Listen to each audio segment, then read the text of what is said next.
Okay, guys, we are live. So for those listening at home, welcome to the Dungeon Musings YouTube channel. My name is Kevin Madison, and I will be your friendly Fate Weaver today, because today we are carrying on with our ongoing campaign, our holiday campaign, playing Ryan Vernier's very cool Blackbirds Gothic Fantasy RPG. And with me today are the most of the flock itself, the stars of the Blackbirds of Yule campaign. I'll go with the order. I've got you guys on the screen here. Why don't you tell us who you are and who you're playing? First up, we've got Graham. Hi, I'm Graham, and I am playing Adelaisa Lavold, a mercenary sword and shield warrioress trying to make a difference and bring some hope into the darkness that surrounds us. Very nice. Next up is Ingolf. Hi, I'm Ingolf. I'm playing Sibylla the Still as a rogue type, so it's Path of Shadow and Subterfuge. Nice. Next up is Jeffrey. Hi, Musers. I'm Jeff, and I'm playing Alaric Stone. He is the doctor of the group. Nice. Very important role for sure. Next up is David.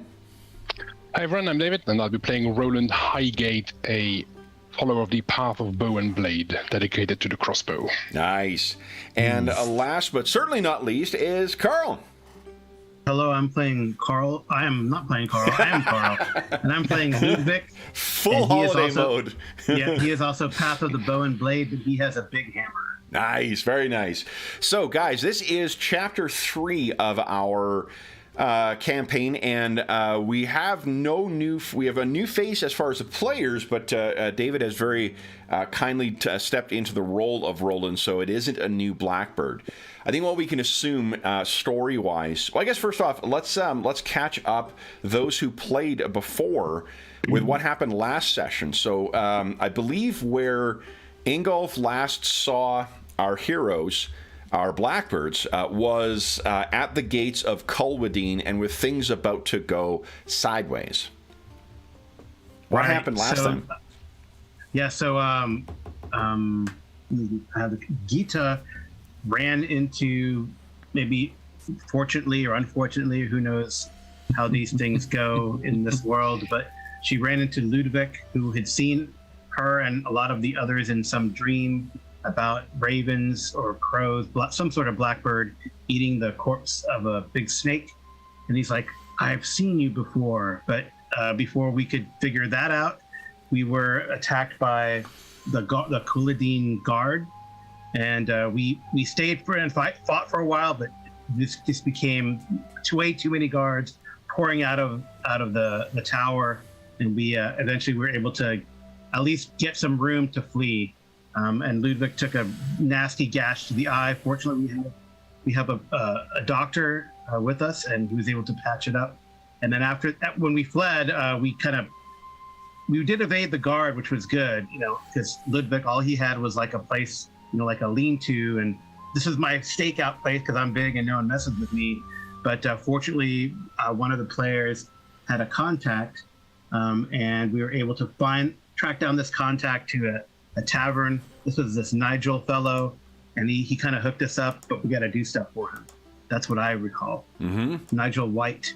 Yeah. And I can't remember the name. Which character had I'm looking. That was Farragus. Oh, Farragus had the contact, and he found us a bolt hole, so we're able to recover, upgrade some of our gear, rest a little bit. And then that's when the doctor was able to patch up now I have a scar, probably like this character, like Nigel's now on my arm. But it'll be patched up. The eyeball didn't bounce on the ground or anything, so it's all good. So I'm sure some other people can put in some other details. I think, Alaric was there. So, anything I missed? Yeah, no, I think you put most of that there. I think Nigel's had a disagreement with another gentleman named Valentine. Yes.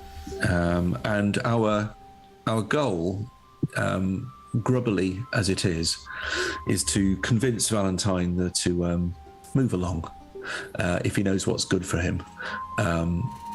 We have a sense that Valentine may be, if anything, more influential and maybe even societally stronger even than Nigel. But we, nevertheless, we are beholden to our glorious patron for all that he has done for us, and we are going to attempt to follow his command. Mm-hmm. In between the haze of being stitched up and whatever tinctures Dr. Stone gave Vic, he heard something about rescuing a princess or a princess is in prison. That's all he remembers, but I don't know. That might be too big for us right now. So we do these little jobs first. Although, yeah, I guess there's like a rebellion going on. Mm-hmm. Yeah. Mm-hmm. A lot of politics. Yeah. Ingolf is a veteran of Paradar, so I think he suspected that Culloden will have some shit going on. Yeah, no, that's okay. I was just thinking whether Ludwig's princess is in another castle, but it's another story. All right. So then, what we'll assume is that it's in the course of returning back to the Plow and Harrow that you lot ran across Sibylla and Roland, who had been hiding out from the guards in the refugee camp outside of Culloden. David, if you just to make sure you're up to speed for where we are, our heroes are outside a city called Culloden. Culloden is a population at its height about 32,000. Right now, there is one part of the wall, the big stone walls that surround Culloden, has completely collapsed, and there has been a ramshackle timber replacement that's been built up as a temporary sort of bulwark against any further sieges or attacks. And there is a massive refugee camp of thousands of people outside. And to say it's a camp is really, I mean, it was a tent city at one point, but there's actual permanent structures that have been thrown up here with scavenged material and whatnot. So over the past decade, it's almost like there is an outward city here, right at the foot of where the breach was in the wall, and where there once was a complete forest here called the Baron's Wood. Completely cut down, completely destroyed for in the course of the Betrayers' War. I posted on Discord the sort of summary of what everyone learned last time. So, just from a game mechanics perspective, what the different available sort of potential patrons are and what's going on. However, let's give you the benefit, Roland and Sibylla, before where we'll pick up is with you guys returning to the Plow and Harrow with everyone else. You're finally getting a chance to be inside. You're finally getting a chance to get a bite to eat. And you now have access to a patron with patronage 3. So what that means is if you look in the trappings chapter in and around page 220, you can find any gear that has a patronage 3. You are free to take, and then you can also make a roll to try and extend the patronage by rolling bargain, charm, or guile to select a patronage 4 item to grab.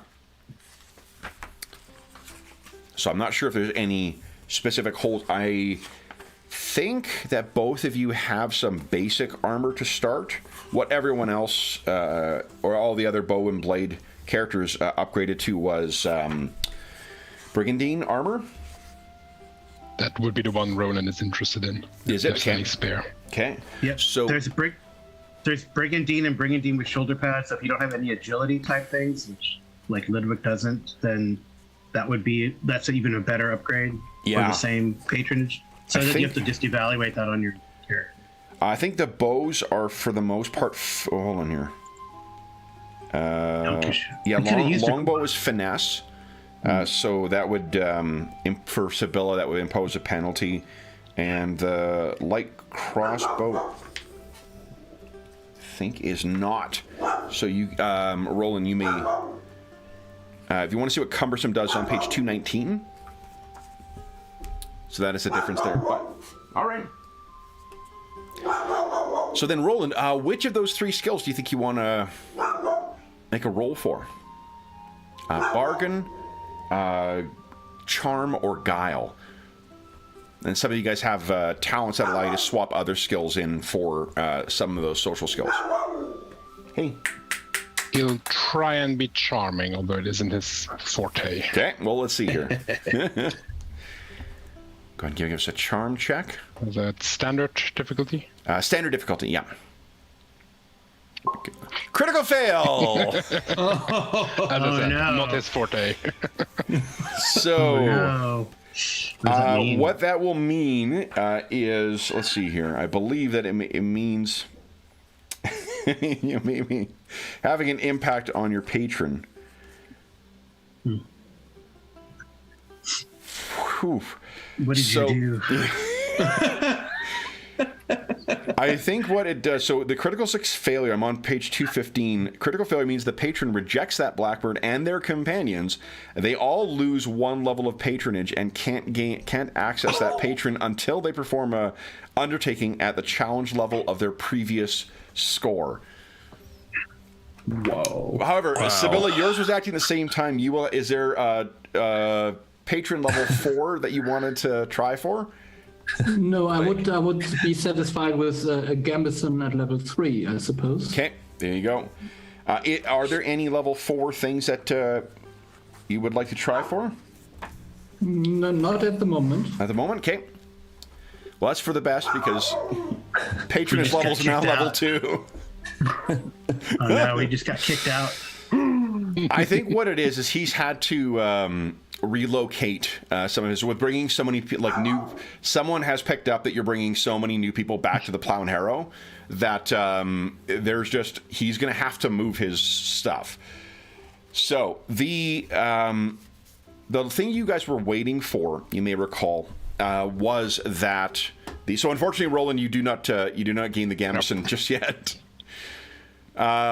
What you had been waiting for was word from Valentine's. Yeah. Valentine's. So Anna's making sure to keep track of everybody outside.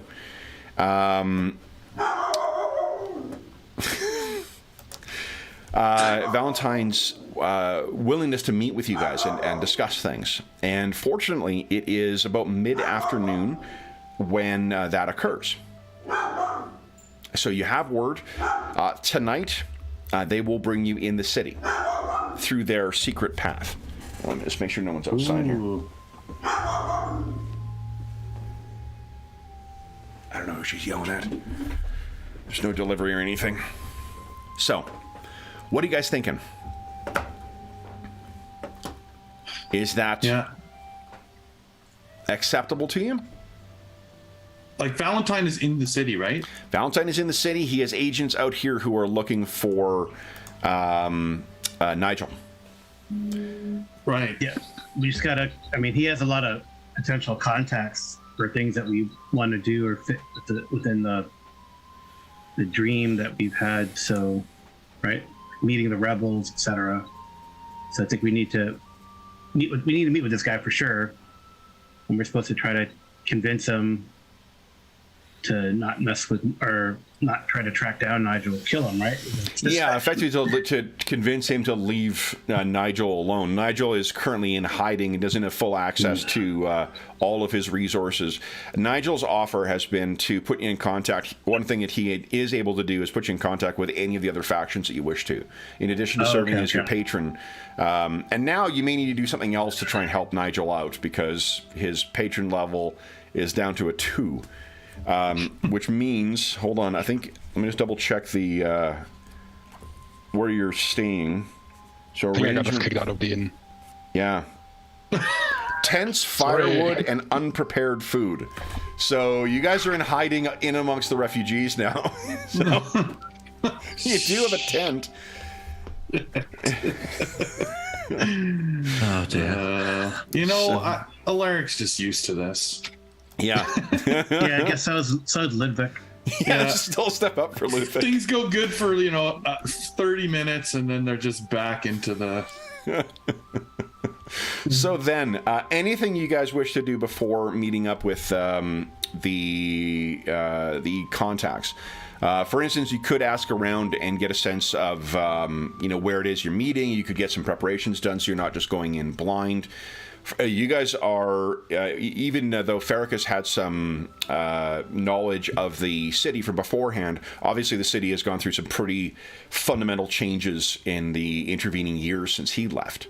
One other thing, David, I'm not sure if you saw, but the traditionally the Temple of the Serpent and Cycle, the cult that is dedicated to the world serpent, has had huge influence in Culbadine, and it seems that recently they have fallen out of favor and the cult of the crow, the priesthood or the church of Corvus, the god of the dead, has taken the place, and they're requesting some pretty high costs of the refugees who want to resettle in the city. So then, what do you guys think? Anything else you wish to do before you go and meet with Valentine's men?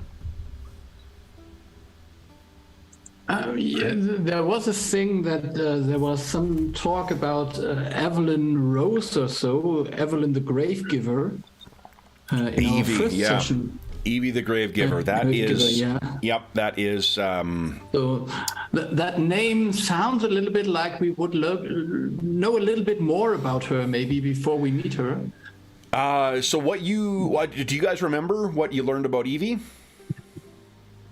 About Evelyn Rose? It was his sidekick, the former student at the House of Healing. Oh, I don't remember the details. No, I don't have her. She was the one who is Valentine's torturer. Oh, right. Okay. Yeah. She was a student at the Houses of Healing, but enjoyed taking things apart more so than trying to put them back together. So yeah, she knows her way around bodies. Yeah. Okay. Yeah. Now I remember. Yeah. So that's the extent of what they've learned thus far. Is that she is seeming to be his right hand woman, as it were.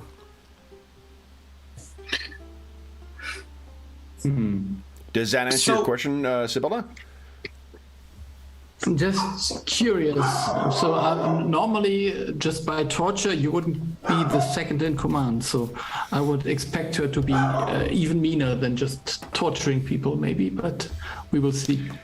Yeah, Nigel, if you did bring up the topic around Nigel, I mean, he is quite certain that he's certain of one thing, that is that he would be destined for her table if, if Valentine Nicelle got a hold of him. Not even to necessarily learn things, just to serve as an example and a lesson to other, would-be rival crime, gang leaders. Okay. So, anything else, guys?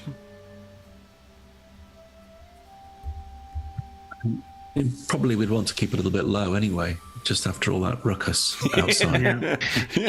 Yeah. Well, and what is our strategy with Valentine? Like, are we trying to intimidate him, negotiate with him, do a favor for him so he leaves Nigel alone? Like what's our strategy here? Meet with him and see what he has to say, and then I think that's judge the situation. Likely, maybe do a job for him. Yeah, really. Barter essentially our skills for Nigel's life. Does Nigel have a preferred outcome in terms of staying alive? Just staying alive, not like Valentine disappearing. Yeah. Versus making friends with him. We could ask Nigel. Yeah, that's a preferred outcome, I guess. I think we know that he just wants it out of the way. Maybe we could just approach it a little bit more sneaky, just not going in there brazen and say, well, we are here, we're talking for Nigel, come on. It's just maybe, I don't know. So just find a way in or just spy around like people usually do. And I look around expectingly for the others to join in this fantastic idea. Sibylla is, in contrast to the rest of you, extremely proficient in remaining unseen. That reminds me. Hold on, Sibylla, are you So I'm going to double check something here because you... Let's see here. You mentioned you were trained in... Oh, wait, perfect. You said you were trained Adelaza in... will look up from sharpening her sword and just go, right. Yeah, right. Yeah, I mean, I look at my hammer. I think about sneaking. We were trying to just have a sneaky conversation by the gate, and the guards ended up attacking us. Just having a conversation, not even trying to break in. Yeah, that was Ingrid. Ingrid's who's made no appearance thus far, who was talking about sneaking in through a secret entrance in front of the secret police. So Yeah. Maybe shouting at them how we get into. Yeah, I don't know. Inconspicuous we are not. All right. But if you think we can do it, I mean, okay. I mean, I feel it'd be good to talk to him. Maybe he has a job for us. But yeah, if you want to sneak in, we'll try your plan. No. I just follow you. That's okay.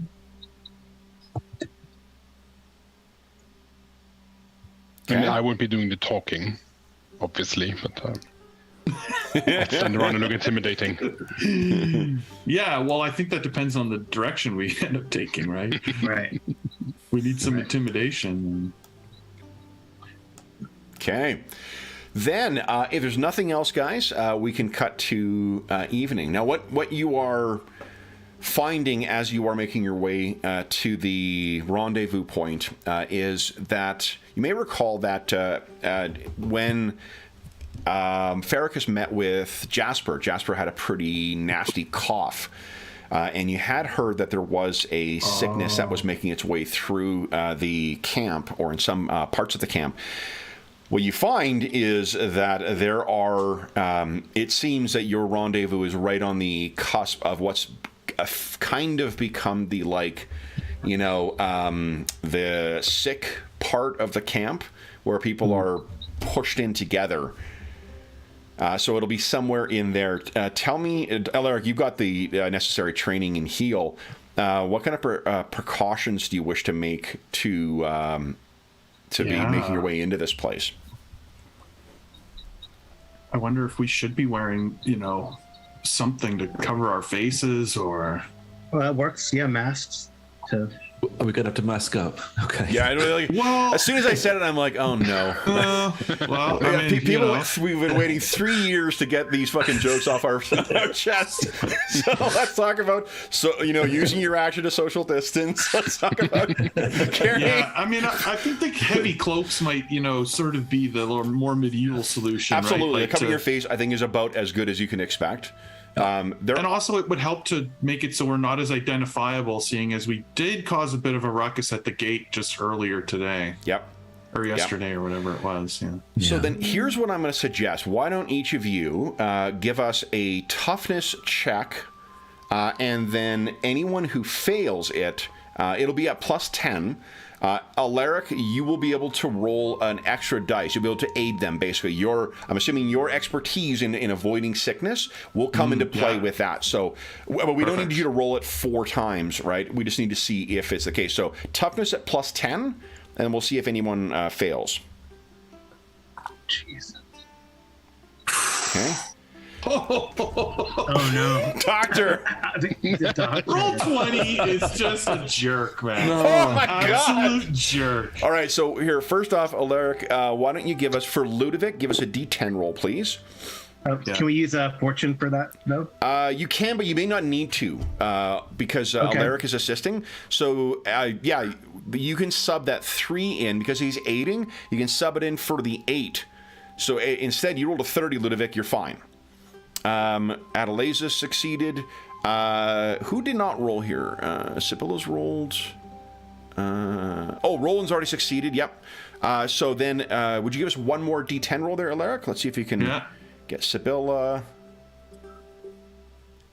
So now we're getting into Sibylla. Would you like to spend a fortune point?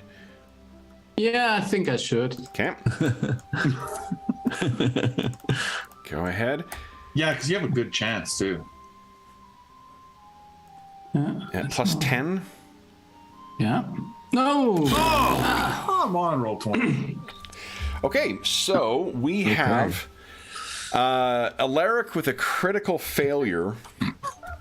I think, and to his credit, because you are a Blackbird, you're an agent of fate here, I don't think it's that you just didn't do the precautions. I think you could not help but go in and, like, maybe you were passing some kids who were clearly quite sick, and you went down and you just exposed yourself, in trying to help out. It's not a matter of, you're a dummy. Well, why don't you give us another aid roll on this? Let's see if this, since you spent the fortune point, let's see if you can sub in for Sibylla. If you rolled a 5 or less, you got 50% chance here, Alaric. Come on. Come on. Oh. Wow. All right, so both of you were ill, and we'll talk about what that means in time. So just let me make a note of that here. Okay. Great start. Sibylla and Alaric. I mean, Sibylla caught it, but Alaric is actually contagious. Oh, boy. You're like typhoid Alaric. So, you guys do come across the two members that you're looking for. There is, they call it the scorched pine, and it's one stubborn tree that still is mostly up, but because it's burned in and out, no one has bothered to chop the darn thing down. And what you find is there are two of Valentine's men who are waiting there. Likewise, they've got their faces covered, and they see you lot coming over. They nod. They do a head count of you guys. This is all? Yes. Come on, then. And they lead you over through the camp for a bit until you get to, it looks like and this part of the camp likely was part of the actual woods themselves, where things have, make sure we didn't lose Carl. Things are very uneven here, so this is likely part of the forest. I'm still here. I just no problem. No problem. Don't want you guys to see me eating. No problem at all. What you see is this very uneven in here. There is a crevasse in the ground that seems to have likely been part of the forest that was shifted or whatever. It's not a deep crevasse. It's only about maybe 10 feet down to a soft bottom that has a creek running through it. But there is at the mouth of that, there is a plank and whatnot, or some planks that have been put across, and they've built a fairly large tent where there are some people who are staying. They don't seem to be, from your estimation, they don't seem to be any kind of healers or apothecaries or anything. They have a distinctly sinister cast to them.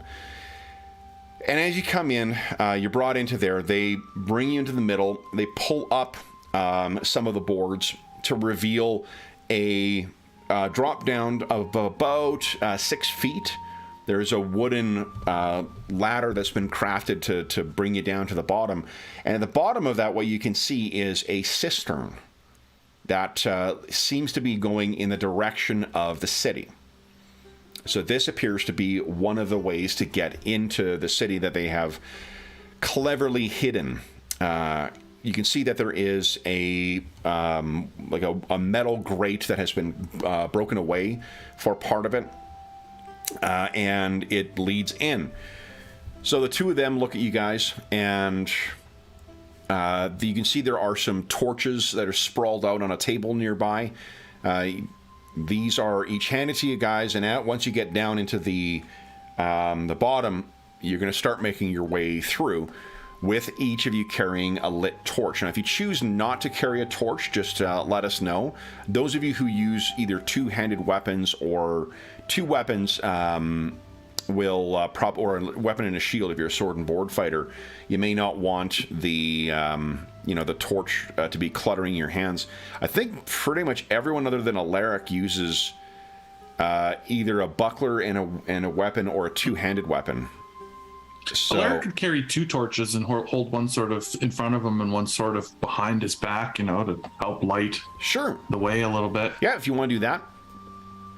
And then Yeah. They say for you to follow them. Any objections?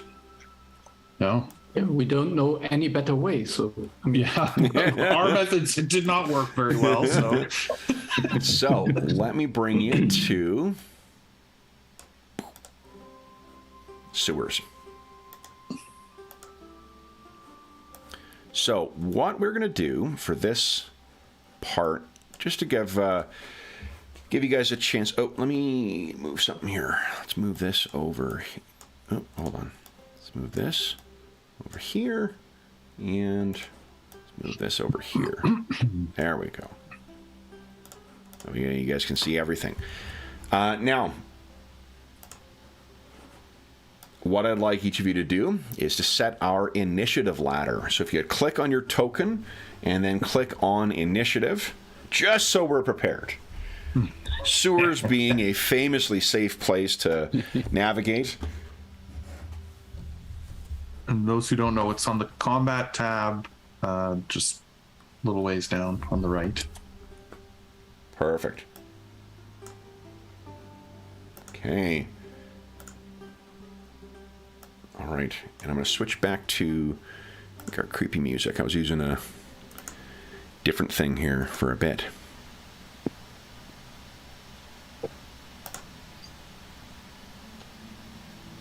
Yep, that'll work. All right, so these two lead you down at first it's a cramped kind of crawl up to a junction point where it seems like there's nowhere to go, and then they activate a secret, like some kind of lever to activate a secret entrance. A panel is pushed away in the stone, and you guys are able to navigate further into the actual sewers of Culwadine. Now, okay, two things here. For one, we're going to allow you guys, or rather ask you guys, to try and make this navigation a little easier on some of you. Crawling through the sewers is going to necessitate another toughness check at some point, but I think there are precautions or steps that you guys can take to try and make things easier. For instance, Alaric could make a health or healing check to try and reduce the peril. So I guess there's a couple things here. There's one is make the toughness check easier. There's also going to be a roll for mishaps in here. And that will be, if anyone, like an awareness check might be useful there. A stealth check, if someone is going to try and sneak ahead, might be useful to try and reduce the number of peril dice you guys are rolling.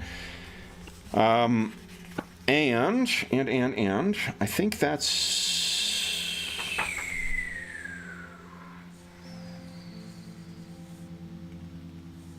Well, what is this here?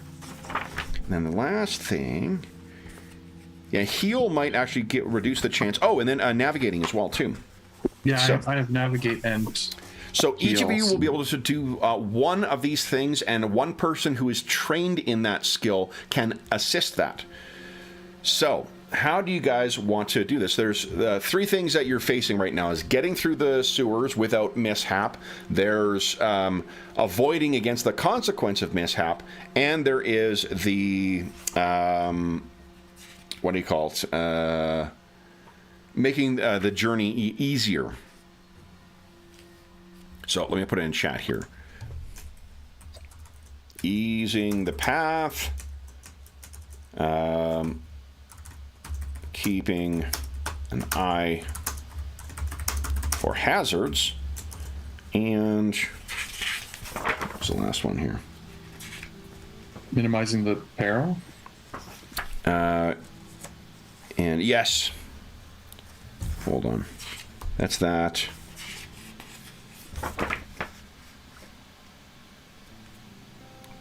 I'm trying to remember not saying the same thing twice in just different ways. Yeah.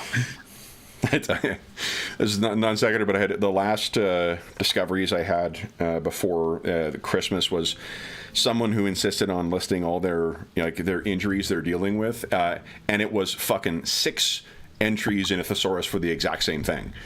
And they were insistent, like, no, these are very different. I'm like, fine, fuck it, like, let's just hear about them. Yeah.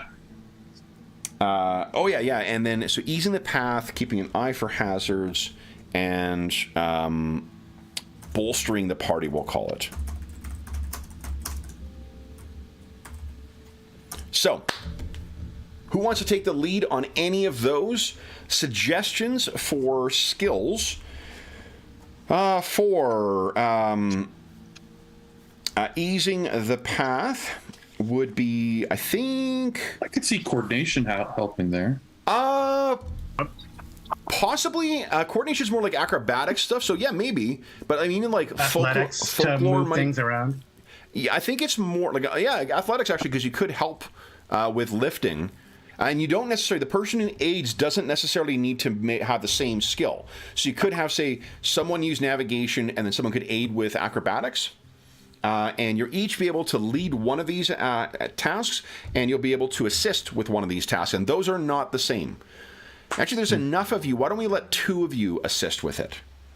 That way, one person is making the lead, and 2 of you will be assisting on each of these roles. How's that sound? Spreading the pain around, so that way you're all to blame when there's a failure.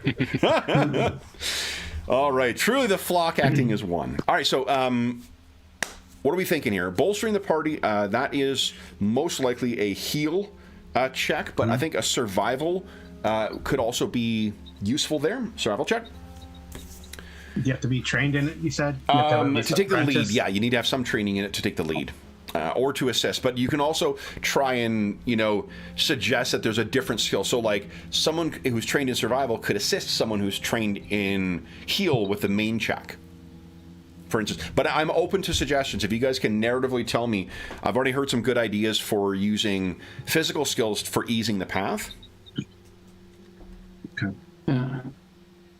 I mean, I can definitely use navigation to help with easing the path. Yeah, and I have athletics. That's pretty good. Why don't we do this? Which ones of those do you think, because you can only take a lead in one of them, which ones do you think you will take the lead in? Easing the path is, I've heard some good ideas, but I think folklore, just the layout of these sewers, or navigation would be helpful for that. Keeping an eye for hazards, as I said, heal or survival is probably a good choice, and bolstering the party. Oh, so that's bolstering the party. Keeping an eye for hazards would be awareness or stealth, or something else that you suggest. So I could keep an eye out for danger, and I could lead that, actually. Okay. So Sibylla's going to keep an eye out for hazards. Who would like to lead the easing the path? Who would like to lead bolstering the party? Well, I can lead bolstering if we want to use healing there. That's my strong skill. So. Okay. So then it's a question of easing the path. Who would like to lead that? Roland is quite athletic, so if it comes to things around. I think we need awareness for easing the path. And was it navigation? You can aid with awareness for keeping an eye for hazards. So that would be... I think my guy can only aid with athletics. So that's going to be easing the path, but I don't know. We can't take the lead with athletics, right? So you could, I think. Okay. I might adjust the difficulty of it, just because... I mean, no, I don't think I would, actually. It's going to be a standard difficulty for this. I mean, if we're kind of going by the image, there's a lot of junk in the way and a lot of tough, So between Roland and Lubick, I have like a 62. So let's start with easing the path, because that will have an impact. Now, it's actually not standard. It is, let's see here. Because it is winding through here, it will be challenging, so -10. But the outcome of this roll will have an effect on the subsequent other 2 rolls. So, Roland, between Roland and Ludwig, this is again a non sequitur. I fucking love some, I'm not his whole library, but I love some Warren Zevon songs. And now every time I see Roland's name, I think I inadvertently named it after Roland the Headless Thompson Gunner. So, definitely have to listen to that tonight. So between Roland and Ludwig, you could have one more person aid with this. Adelaide is going to help out. Okay. Oh, Graham, you're muted. Yeah. So I have with athletics. Which of you would like take the lead? It'll be like a 62, but minus 10, 52. So 50-50. Does anyone have better? No, I would be 61, so 51. No, it's the same, yeah. All right. Okay, so Ludovic, why don't you take the lead, and then Roland and Adelaide, why don't you each give us a 1d10. So it's a minus 10 for you, Ludovic, 1d10 for Roland and Adelaide. Look at that! Holy smokes.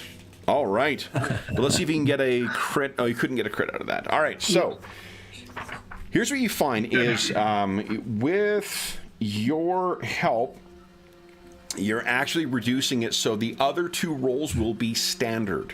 Now, with the help of Ludovic and Adelaide, with them doing the heavy lifting, with them helping people across things, it just made it easier for you to keep everyone healthy, Alaric, and easier for Sibylla to keep a watch out for any kind of troubles or dangers or whatever. So the next thing will be, why don't we make that heal check? Let's see if anyone is going to be catching anything. So Alaric is taking the lead on this. The suggestions are heal or survival, but if you guys have any other suggestions for what you could use to help, I'm all ears. If not, then Alaric, it is just a standard healing test, please. Okay, here we go. Come on, roll 20. Quit messing us up. Oh my goodness. Now, do you wish to fortune point that? Yeah, absolutely. Especially if no one can assist. All right, here we go. Roll 20. Come on, not 2 in a row. Come on. I hate roll 20. Come on. That's like 5 rolls today, all failures. Wow. All right, so what this means is that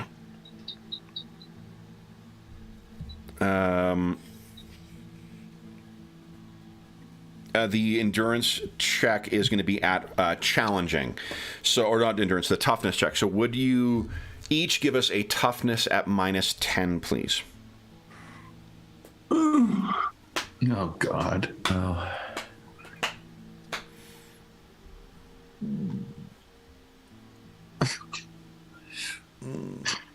Oh, my goodness. Hey, we got one. So he's okay. All right, now, Roland, Ludovic, Adelaide, and Sibylla, would you like to spend a fortune point? No one critically failed there, so... The consequence is going to be... Yeah, I'll try to spend a fortune peril point. will be 1d10 plus 1 for this, so it's not a huge consequence of it, and it's a... You won't know what the outcome is until you roll, but do you want to take the peril, or do you want to roll again? Try and reroll. Yeah, I will reroll. Yeah, Reroll. Everyone, nice. Excellent. Just feed you those points. Okay. Good. Wow. Jeez. Okay.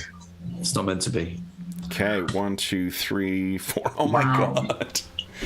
All right, so would you each give us a roll 1d10 plus 1? And then compare that to your peril threshold. Doesn't explode, no exclamation mark. Okay.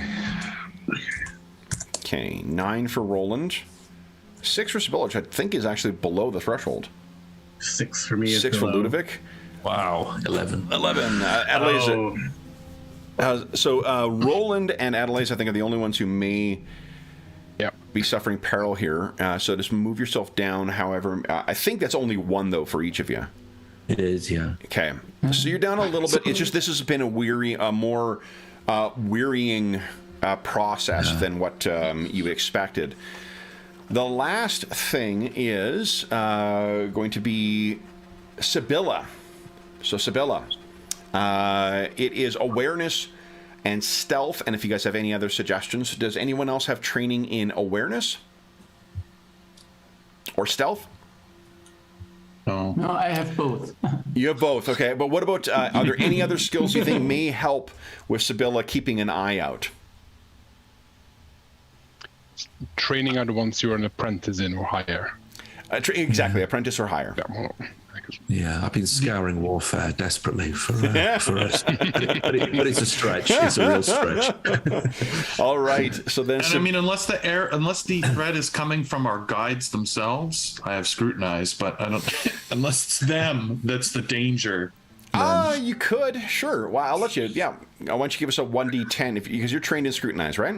Yeah, I'm trained to scrutinize. So Sibylla, why don't you give us a standard either stealth or awareness, and Alaric gives a 1d10 roll to aid because you're making me. It is just 60. Well, There you go. It is good. Success. So what that means is, Sibylla, you're the one keeping watch for us. So you'll reduce the threat by 1. Sibylla, would you roll 2 chaos dice for us, please? Oh yeah. No 6. Let's see. There you go. Nice. So you hear some squeaking of very large rats as you have been making your way along in the sewer. And fortunately, you're able to find a way to get around. These guys are leading you along. They seem oblivious to this. And Sibylla, you're the one who's like, look, listen. We're going this way. And you bring the entire flock and these 2 guys leading you around a what might have been a unfortunate run-in with some oversized rodents. The whole trip that until you get to this one junction takes about maybe half an hour, a little longer of crawling and navigating along. You're all feeling a little bit weary, in particular. Adelaza and Roland, like just the vapors down here are just, they do not agree with your constitution.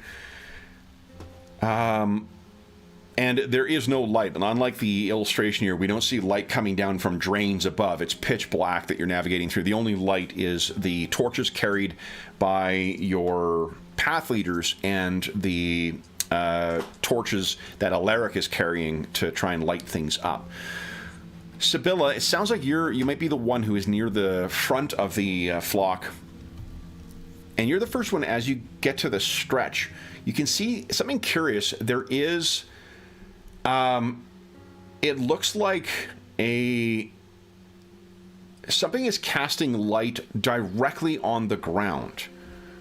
And you kind of narrow your, focus your vision. You step a little ways ahead from Alaric to be fully in the darkness.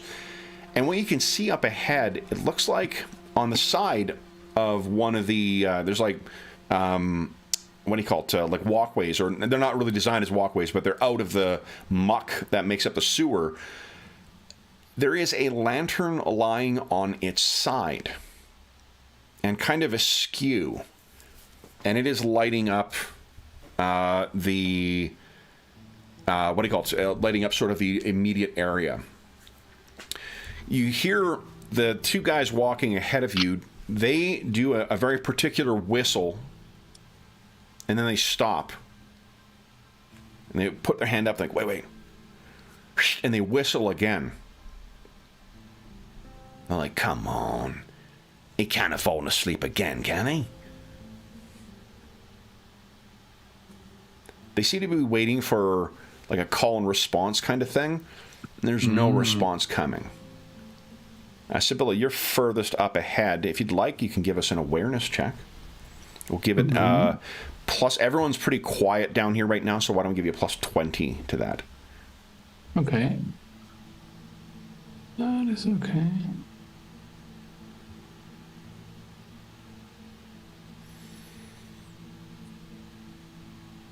Oh, finally Nice. roll succeeded. Okay. What you can hear, Sibylla, is the sound of eager snuffling.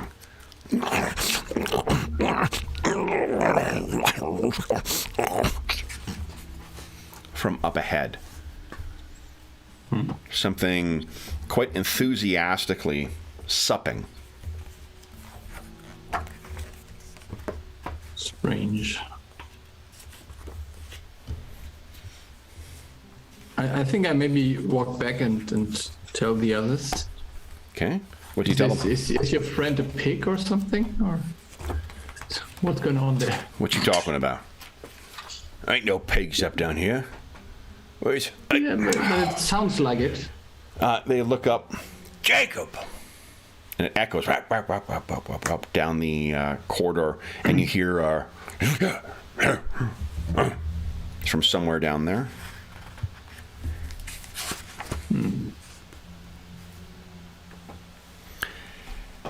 And let me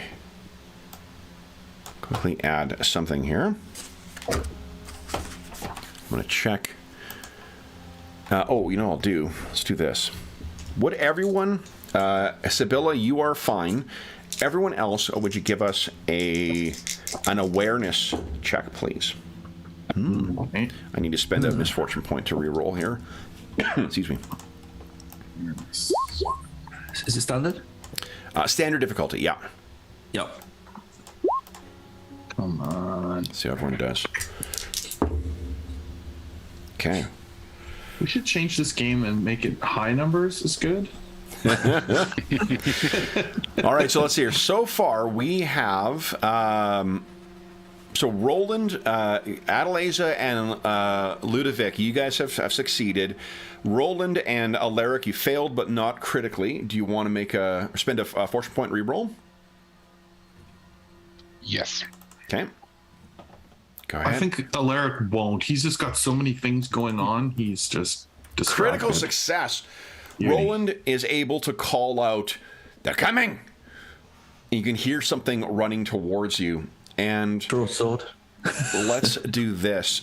So there is going to be a surprise round. Alaric is not going to act in this surprise round. But let me show you what is in here. We've already got everyone's initiative. So I just need to plunk in what you're facing. And let me find it here. Where are you, my friend? I did load it, I think. I think.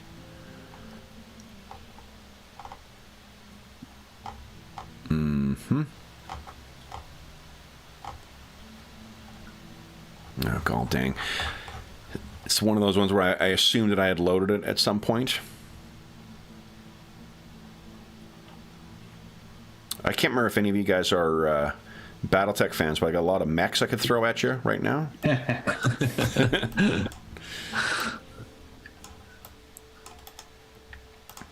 So this appears to be what is running towards you. They race past into the light of where the that fallen lantern was. One difference here is their mouths are completely covered in slick gore. Ugh. Let me just put one more down here to serve as my initiative tracker, so I don't forget. Gross. Here we go. They are children of Anhelios, the undead. Those again. All right, so then Sibylla. So these things, you can picture that it's about 20 strides away is where the light is. That's where you first see them and where we'll start our surprise round. So they're about 20 yards or 20 strides away. Sibylla, you were up first. What would you like to do? 3 action points. Yeah. Ooh, I don't know. So, so Sibylla has not seen those, I suppose. I mean, Before? No, not this, but not these two, but children of Anhelios. You could give us an education check. If you're not trained in it, it is flip to fail. Yeah. No, I just wanted to know whether she would know about them, but if she doesn't, it's okay. Then I guess she would just drop her torch and go for her bow. Okay, so you can draw a weapon for free in, and dropping a thing is free in Blackbird. So you have 3 actions, 3 AP. Yeah. And so go for her bow and shoot at the first one, and then there's maybe 1 defense action open for the last thing. So yeah, let's see here. Is your bow? Is it reload 1? If there's the 1 in the parentheses, yes, reload 1. Yeah, 1 AP. Yeah, so then it'll cost you 1 AP to load it, and then you have 2. 2. Yeah, 2 free. Okay. Did you want to aim to get plus 10 or? No, I wouldn't. Okay. So if these are then my 2 actions, yes, and then I have 1 defense spare, yes. Yeah, you could save 1 defense for the surprise round if you'd like. Yeah, also because it's a surprise round. Yeah. Okay, then I would aim. Yeah, come on. Okay, there we go. Okay. So then it'd be plus 10. So I'm just checking the range of your bow. Do you remember what the range is listed as? Is 12 plus PB strides. So, and I don't know what PB is, but PB is your perception bonus.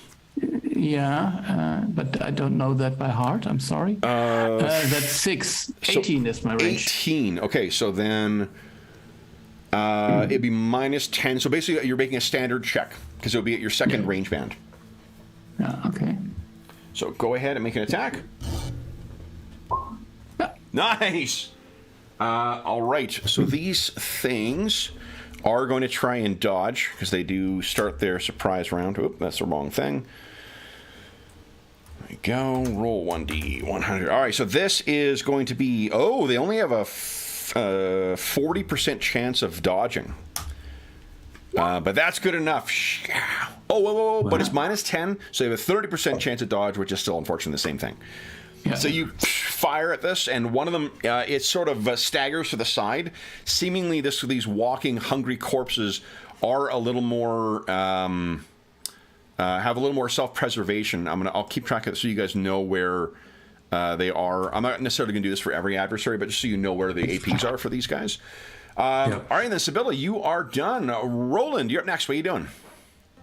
3 AP.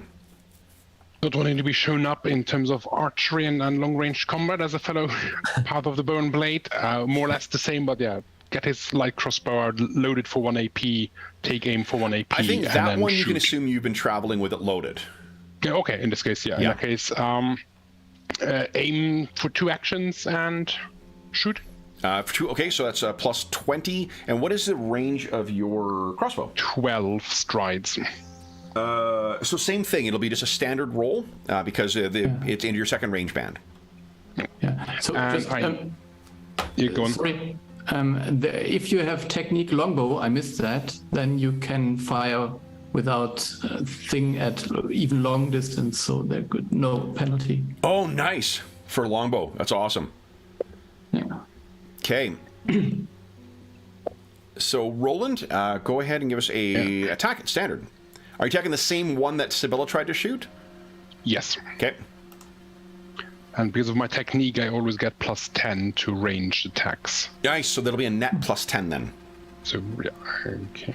Wait, you aim twice. You get a net plus 20. Oh, it's a hit. Okay, nice. Yep, a solid hit. All right, he is likewise going to try and dodge. That was plus 20, so I have a 20% chance of dodging. Fuck me.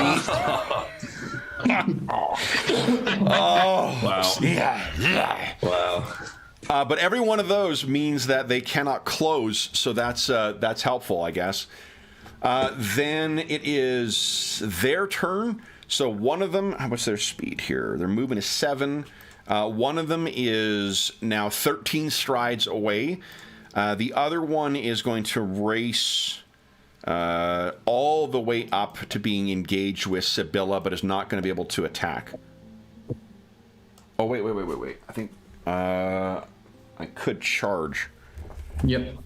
Well, let's see. I think we'll do that. So we are going to charge If I hit, I'll do 1 extra damage on this. And Sibylla, I think it's not unreasonable to think you were traveling with your arrow out as well as Roland was, so you would have 1 AP left over. Okay. When you just heard those great. rats, there's very little reason to think that you would, you wouldn't be keeping yourself ready. So this is going to be a claw attack. I have a 75 chance of hitting. I do an extra dice of damage and extra CB if I hit. So that is a hit. Sibylla, you could use dodge or parry to try and avoid that. I think I have to use dodge because I have nothing to parry with, huh? So, and dodge means I have to use parry. You can use coordination. no. You could if you're trained. Yeah. You could still use your what do you call it? Your bow or your things. The only real restriction okay. on parry is that you need to have a shield with a certain quality in order to parry range attacks. Otherwise, either one is fine. Yeah. Okay. So there is no Dodge is listed on your. dodge. Yes, I would use dodge. Come on. Yeah, go ahead. Sounds good. Here we go. Come on. Yes! And you are out of the way. So this thing, it will landed, and you can hear that kind of like woof of wind going by as its claws try to dig into you. Its hands are, now that it's up close as well, just covered in gore. It seems to have been peeling something apart and eating it. That's it for them. Alaric, you're surprised this round. Adelaza, what are you doing? Okay. I think they've overextended themselves. So I'm going to use my Agitite Swordmaster technique, and I'm going to use Mr. Lav's Open. I spring into action, launching an all-out offense. You can click on the speech bubble just so Sorry. I sure can. Let me just try that. Not that I don't appreciate the narration. Just this way we can all see. Sorry. Yeah. Nice. So I'm going to go for 3 attacks. I think I'm going to and just sort of carve my way through them as best I can. That's fantastic. Okay, so you would need to use 1 action to engage with them, with the one that's with Sibylla at least. Okay. So you got 2 more actions. Could I spend a point to get a 3rd attack? Absolutely. Yeah. Fortune point. Yeah. I'm going to go for a wild hacking. First longsword attack. Oh, how do I do this? Am I in edit mode or something? No. So I'll go under combat near the bottom, and then you're going to use your longsword. Yeah. And this will be no modifier. Where do you click on it? Sorry. I think it's on the name, isn't it, guys? Yeah. No, I've got it. It's because it was in edit mode. I'm out. Is it a standard attack? Standard? Standard attack, please. Yeah. First one. In. Go. Fail. Critical fail. Oh, no. Oh, my goodness. So here's the thing this. you leap in. The first thing that happens is it actually suffers 1 level of degradation. So your sword, this thing is so much faster than you think. It ducks out of the way. Sparks fly as you hit along there. So it's -10 to hit, -1 damage with your sword. Go ahead and make your second attack. This will be at -10 because of the critical failure. Ah, jeez. Okay. Roll 20, man. -10. Got that. Okay. There you go. Okay, so that one is a solid hit. So 13. Let's see here. That, and I don't have any points left to defend. That is enough to bump it down by 1. Now, what you could do is spend a fortune point to add another to potentially wound it, if you like. I'll do that. Okay. So, there's that. There's that. Boom. Now I have something. Oh no, you don't get to roll again. You just I do not. Sorry. No, That's it's an at auto 6. 6. Yeah. Yeah. But I have some news for you. The Fate Weaver is a fucking bastard. These things are immune from wounds, so you don't get to roll a wound. But you did put it 1 further down. However, there is something else that happens. As you carve into this, you notice that this thing's body is rife with a sickly and slick verdigris. And I need you to give us a... let's see here. would you give us a D or a chaos dice roll? Just one chaos dice, please. Okay, so you get it up, and with a gesture, you flick off this disgusting, rotting in the innards on this, and realize that if this, you've heard legends. Oh, actually, Adelaisa herself has experienced this once before when they vomited onto her sword and nearly disintegrated it. So, Ludovic, you're up next. What are you doing? He's going to try to get behind this creature and try to smash it with his hammer. Okay. It's injured that's attacking Sibylla. So if you're going to, there's two things you could do then. You need to engage with it for one to stride up, and then you could engage or flank. What that would give is everybody attacking this one would get +10 then. Yeah, I'll flank it. Okay. So then I'll put Fuchsia for flanked. There we go. And go ahead and give us an attack, please. Okay. Your hammer's my technique. Which one doesn't that one require 2 AP? You could spend a fortune point to get an extra. Oh, is it? Yeah, I'll spend a fortune point to get it. You got it. Okay. All right. And this is +10 because I'm flanking now. +10, yeah. Yeah. Okay, solid hit. Wow. I need you to give us a roll 1 chaos dice as well, please. Okay. It's on the same. Yeah. Nice. Okay. And then that is, let's see here, 18. Okay. Is only 1. Do you want to spend another fortune point, bump it another down? Yeah. Okay. So then, let's see here, 2 and 10. All right, this thing goes down 2 more. So you hit this, and you guys can hear from where Ludovic's hammer slams against this thing, splintering and cracking of the bones and whatnot inside this thing as it is knocked forward. That is the end of our surprise round, guys. Top of the round, everyone click on their tokens and go ahead and roll initiative, please.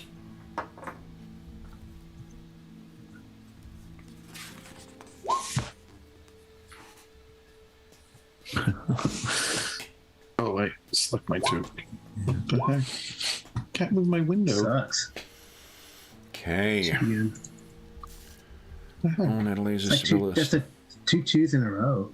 I couldn't move my character sheet. I figured it out finally. Okay. So we have Roland. You're up first. What are you doing?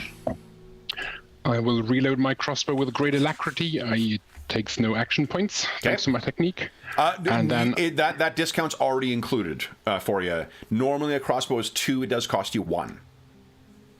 No, my technique then makes it that if at the start of my turn, if I have a ranged weapon in my hand, course. Yep. It just loads. Okay. I mean, I load it super fast. It doesn't just magically load. And then I will take a shot at the one that's not engaged in melee combat. Okay. So it moves not the best idea. So it's basically no penalty for range attacks at this point. So excellent. Do you want to aim anything, or do you want to make multiple attacks this round? I will. Or a targeted aim attack? For. Try and slow this thing down? No, I think I'll aim and I'll make it punishing, which takes an extra action point. Okay. Nice. Go ahead and so it'll be plus 20 with your crossbow, whatever it is. Yes. Thing. So go ahead and make your attack. Critical hit, which means it cannot dodge.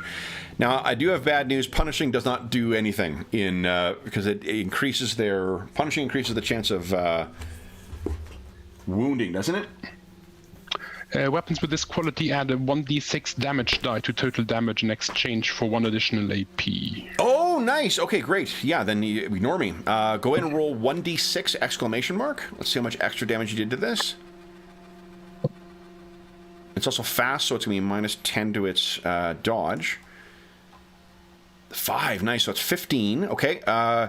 Do you wish to spend a fortune point to bump the damage up? Yes, please. Okay. You know what? I'm going to check one thing here. Hold on. I just remembered. The way that I can spend misfortune is limited in this game, so I can only do a couple of things. Yeah, that's what I thought. Okay, then I'll have 1 left, and there's 11 here. So, guys, with that hit, you've reduced this thing down to there. So it hits it, but I am going to spend, let me see here, how many do I need? I'm going to spend 4 misfortune. Oh dear. To bump these up in the initiative order. So these guys will be acting after Roland. And then, let's see. I am going to...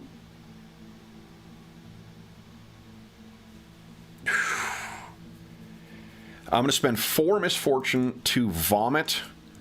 Ludovic and Adelaisa, would you each give us a roll of 3 chaos dice? Let's see who does worst here. 3 chaos dice, please. Here we go.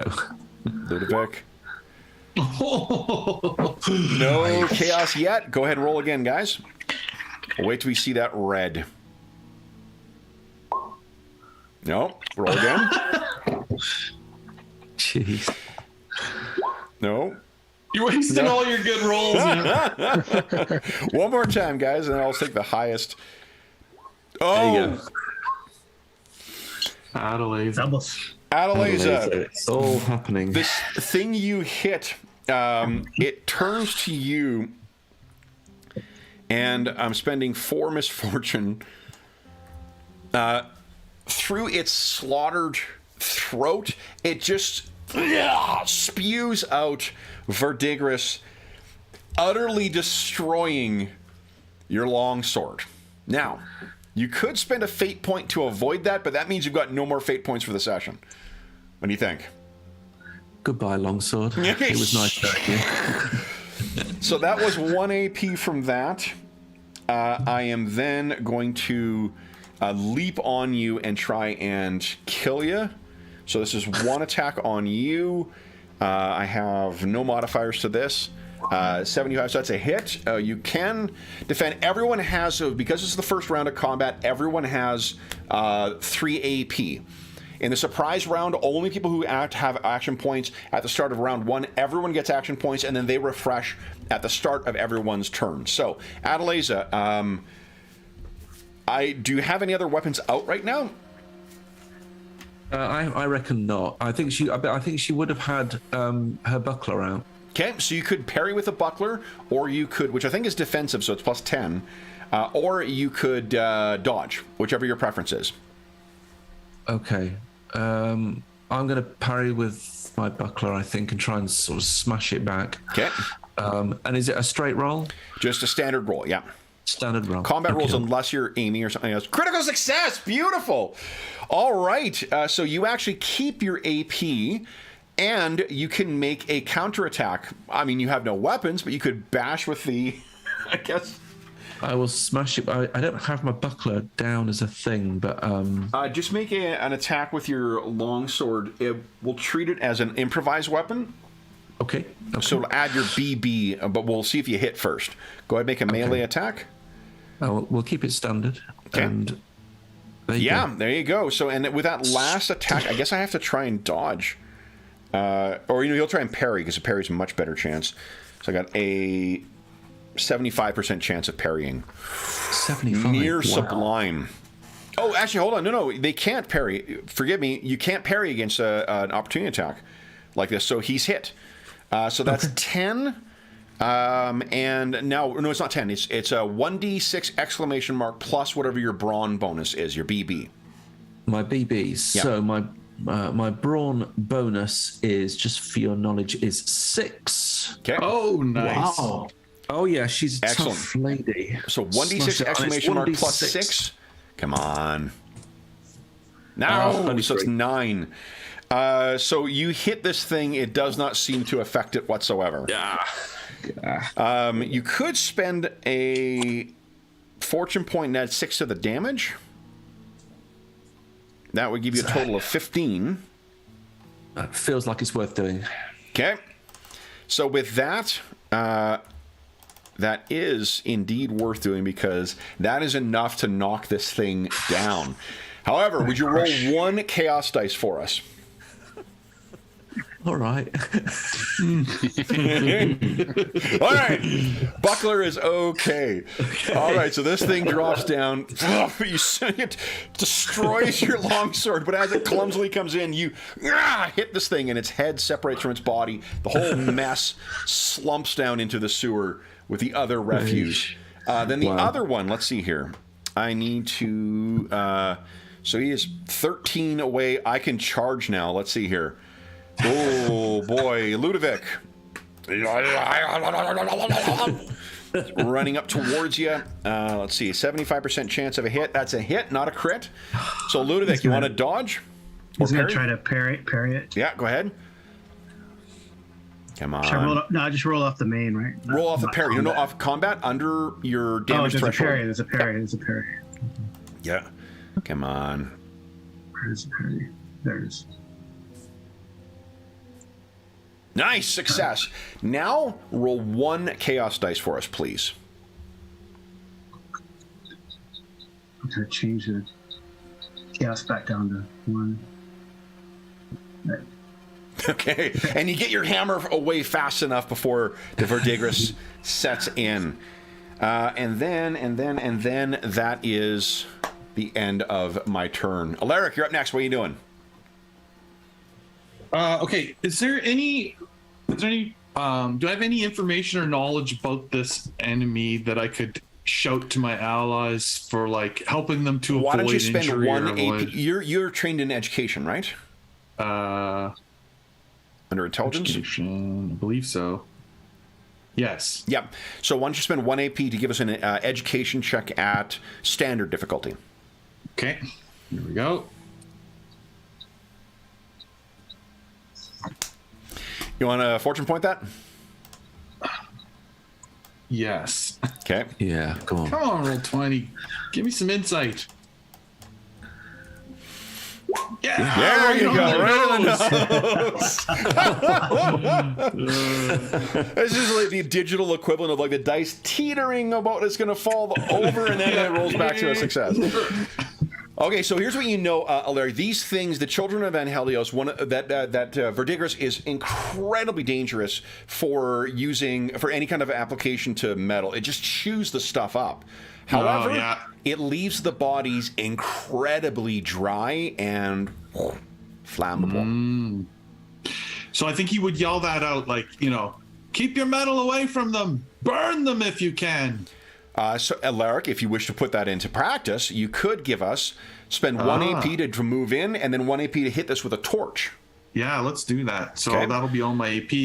Or you could also spend fortune points to get extra AP if you want. Why don't I do that so that I'm not left defensive if I'm going to move close to it? Okay. So, let's see. So you're going to have 1 AP left So over. should I just roll with my shiv? Why don't you give us the shiv would, shiv would work, and then we'll roll damage otherwise. It's the same thing. So here we go. Come on. Gives us an idea of, oh man, Not a critical very fail. good. You want to roll again? Oh, this one is the flanked one. You want to spend a fortune point reroll? No, I think he'll just he's careful. Let me introduce you to another neat mechanic in this. There is something called Bane, and Bane is if things are vulnerable to certain kinds of attacks. Instead of a D6 that explodes, you roll a D10 that explodes. Oh, so it's worth it, and it rolls and it explodes on a 9 or a 10. Oh, so it is yeah. Okay, 20%. let's do it. Yeah, you're right. Okay, let's do it. Okay, I'll reroll. Okay. I just don't want to I don't want to spend all the points. Yeah. All right, Don't worry, you'll get them back soon. Come on, hit it. Get that torch in its face. Even worse. Oh, roll 20. So many 90s. No. All right. So you do have 1 to defend, though, and Alaric has called all of that out. Sibylla, you're up next. What are you doing? I think I use an action to reload and then aim and shoot at the one that is left. Okay. So this is in point blank, so you have plus 20 to hit this thing. Oh, wow. Yeah. It's pretty good. You're shooting up close. Let's see.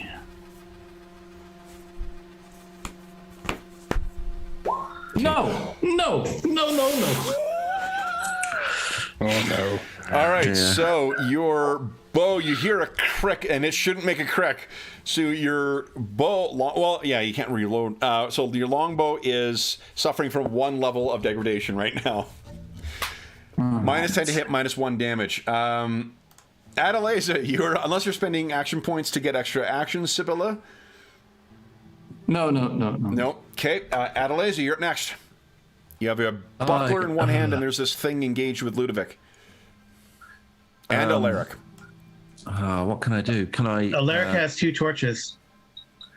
Grab a torch, stick in its face. Okay, so 1 AP to snag the torch from Alaric, because he was carrying 2. 1 AP to stride in, or to hustle in, and then go ahead and make your attack. Okay, can I do that longsword again as a roll? Absolutely. Yep. Because there's no other. Just And use you know, that as the if you thing. did you won't have a penalty from the condition of the torch either. So. So is it standard or? Just a standard difficulty. Yeah. Yep. Okay. Let me just roll that. Okay, go. Failed. You want a fortune point? It's not a critical fail. Yeah, I do actually. Okay. Go ahead. Bum. Oh my God. Okay, so you try to get on this thing. You have no defenses right now. Do you want to spend an AP to get to bank, or to fortune point to bank an AP? I better. Okay. Then it is. Let's see here. Ludovic, Yep. your He's gonna turn. just- Counterattack. What are you doing? Seeing how the hammer is not, the fire is not working, he's just going to try to smash with the hammer. Okay. So you have 3 AP. So What do you want to do with it? Yeah, 2 AP to use the ability. Oh, nice. Yep. We're not flanked, are we, with this guy? Not really. yet. You could spend 1 AP to flank, and then everyone gets plus 10 to hit this thing. Yeah, I'll go ahead and do that. Okay. So go ahead and make your and then attack. Come on. You want to fortune point that? Yes. Go ahead. Come on. See some green. God dang it. Oh, roll 20. Why do you hate us? Roll 20? Jeez. All right, so you swing at this thing, and in spite of all of the maneuvering and whatnot, do you want to spend a fortune point to get an AP before end of turn, or do you want to risk rolling a higher initiative than this thing? Because you're the last one to act this round. I'm gonna hope the initiative works out. Nice, love it. All right, then, guys, we're at the end of round 1. We're on round 2. Everyone click on your token, please, and then go ahead and roll initiative. I really like how initiative works in this, how the monster is static, so you guys just roll in relation to it. Yeah, it's shifting. It's fun. The Yes, even worse. Oh, man. And as a reminder, you can do the same thing I crazy. did. Spend fortune points to move yourself up on the initiative ladder. Yeah, let me see who. Okay. 2, 3, 4, 5. On your turn, not till your turn though, right? No. Like you can say at any point to spend the fortune points. You would have to spend 2 to go above. Yeah, similar that's for fine. Sibylla. All right. People So are going before me, so. who has a higher PB, perception bonus? Is it Adelaisa or Roland? PB for me is 5. 6. Okay. So actually, Roland, you're up first. What are you doing? Are there any penalties for shooting into melee? No, I don't think so. No.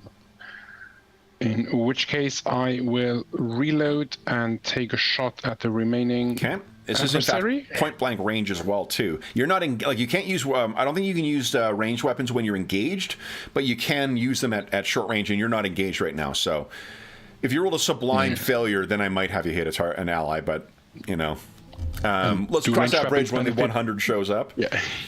Do ranged weapons benefit from the flanking bonus? Yes. No, not from the flanking. Oh, actually, that's a good question. Hold on. Let's take a look. I actually don't know.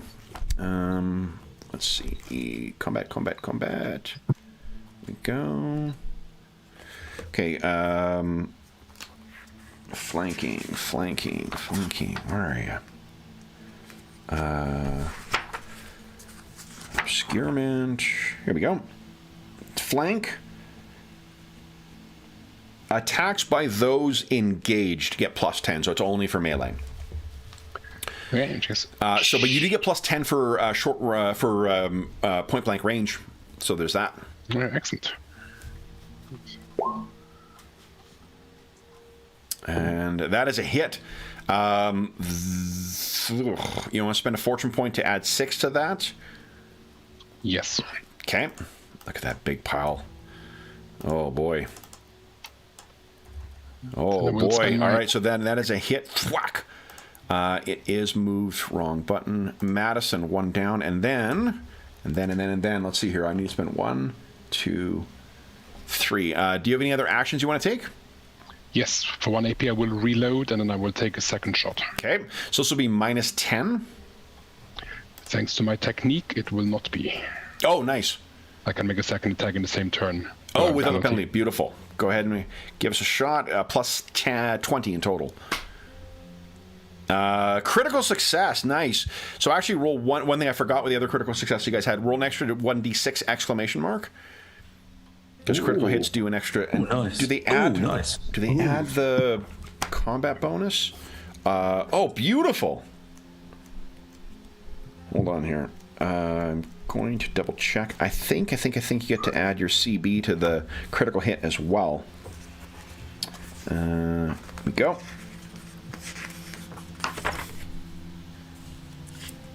Oh, come on.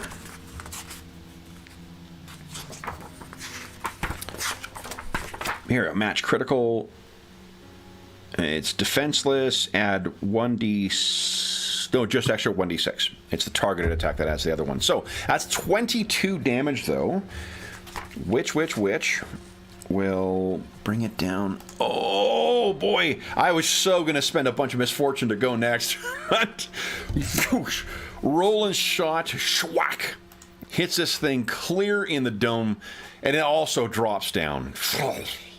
So, with this thing down, you guys can now see two, not like they're wearing uniforms, but like two similar to the guys who are escorting you. You can see the chewed up and torn bodies of two lookouts who seem to have been left down here guarding the secret entrance that they were going down. So, I don't think anyone was injured, were they?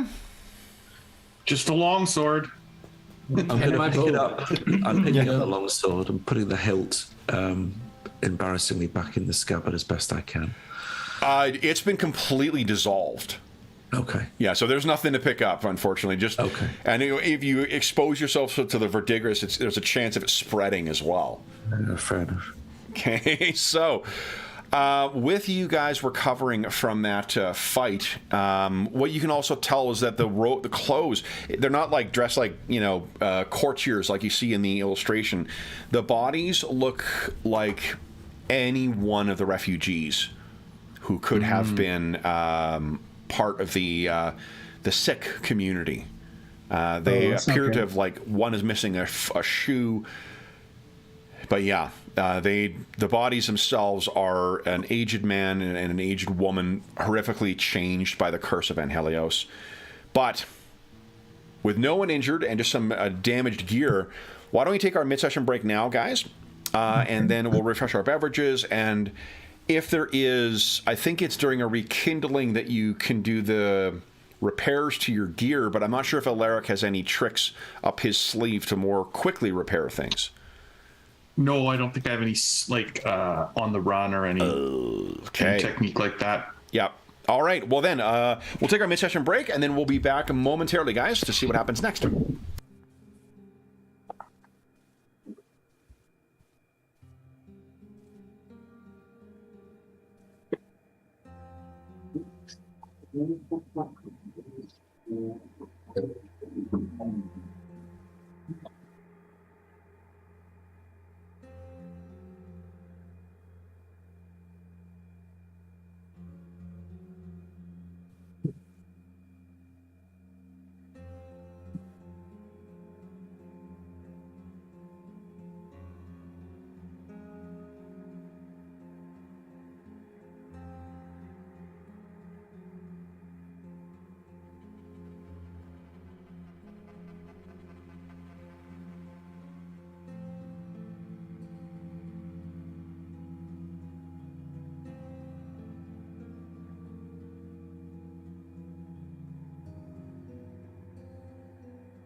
All right. So, next thing we need to do is okay, well, everyone's back now. So, what happens next, I suppose, is maybe understandable, as these two are pretty horrified by what's happened to their comrades here, and they're sort of sputtering out like, "What is this? What happened here? What are these things?"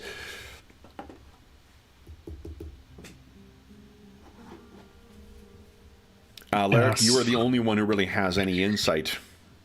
Yeah, I guess I would describe them as best I could. Are they? So they're cursed though, like not diseased, right? No, they are diseased. So what the children, and you can picture like by torchlight in the middle of a dark sewer, with corpses fresh around you, the coppery tang of blood hanging in the air.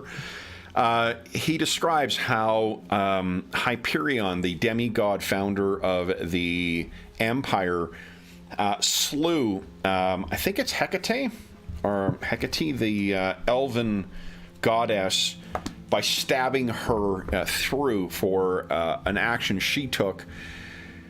And in doing so, he also killed their child that was gestating inside, Helios. And when Helios fell to the ground, the curse and the children of Helios rose. Undead creatures. And I don't believe it's all undead in the setting, but it is the most common threat. That this is where there is one, that Verdigris that consumed Adelaza's sword. It can also infect people. And there are stages of the infection. But some people who may be quite ill in the camp up above may in fact be in one of the early stages of this. That's what I was going to ask. If there was a chance that what's going on in the camps is connected. So it sounds like the answer is yes. Yes. That's not good. No. You all would also be quite familiar with this because you've been bedeviled by these things. As long as any of you have been traveling with Gita, it seems that her heritage, she carries the blood of Hyperion. And it unfortunately calls to these things like a ancient grudge that would make, a Hatfield and McCoy kind of thing seem like a minor parking dispute. So, with them, they ask, what you can tell, Alaric, is that with the condition of these two corpses here, there's no chance of these raising up. Unfortunately, the stage that those two bodies that you faced, they need to feed on flesh by that stage. That also is not their final form. Oh. There are worse stages of it. Oh. Just out of curiosity, how are these in relation to Corvus, who is also kind of a death god, if I understood correctly? Yeah, Corvus is a death god. These are not that. What these are is a curse from a slain demigod and never born demigod, I suppose. Corvus is the god of the cycle. This would be anathema. If the Church of Corvus had an opinion on it, it would be that these things are anathema to that, preventing the proper flow of it. Yeah, they definitely would not support it. Okay. And in fact, there are also restless shades in the setting.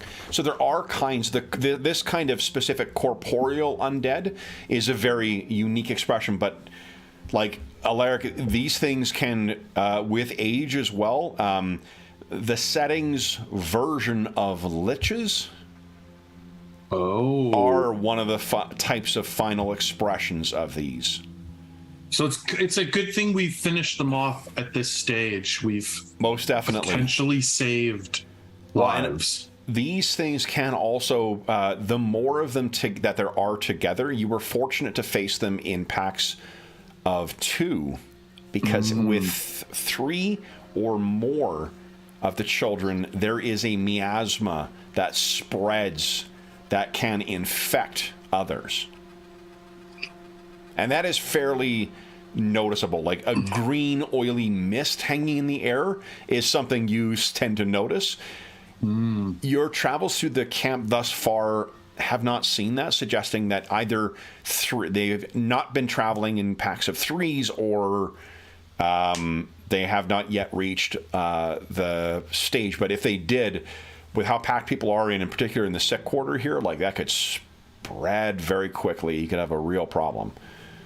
Would I be able, if I examined some of the citizens who are ill, have an idea if this is what's infecting the people? I think you could. You, at the very least, you think you could identify someone who is infected with the Curse of Anhelios?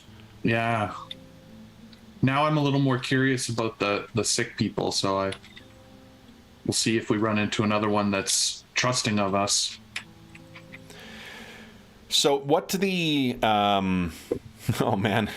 Is that a critical fail of your toughness weighing on you at all, Alaric? A lot more, absolutely, yeah.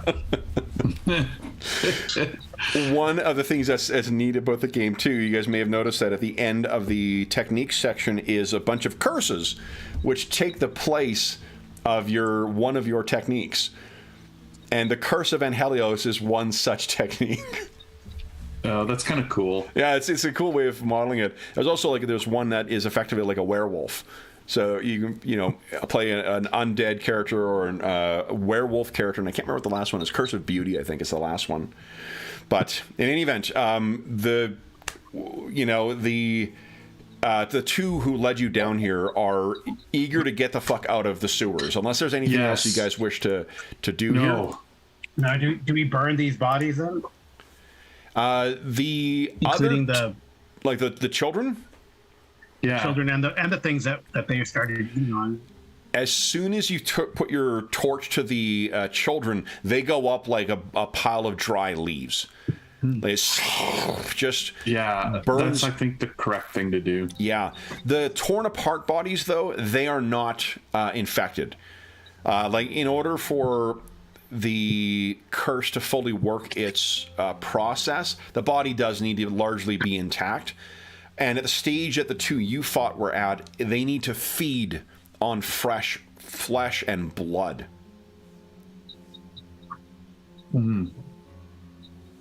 So it's definitely going to be a problem up top in the refugee camp. Yeah. Yeah, which is why Alaric really would like to examine some of the sick to see. So are you guys proposing on turning back, or are you proposing on carrying on to meet with Valentine? No, I think we need to finish this mission. Yeah. Okay. Then you all collect your things, and it appears that these people were guarding a secret entrance, and yet another one that leads to stairs that lead you up into the caravan district. And the caravan district, as you can see, has been very heavily affected by the war. The siege where the walls of Colbadine fell seem to have allowed people to run rampant through at least part of this. You can see there are, what's not depicted in the illustration are squatters living in abandoned buildings or burned out shells of buildings. You are led along through here, though, and I think you see, even as you're making your way through this part of the district, you likewise can see one or two Jotunkin kind of stomping their way. You had heard before that there was a community of Jotunkin who have set up in Colbadine as part of a way. There is a strange One thing you've noticed over the past couple of months is that the many of the Jotunkin that you pass on the road are all heading back to High Salt, and then north of that into the northern regions, back to their homelands for some reason. What you... unless you guys want to stop off and talk to anyone, there's no shops or anything like that.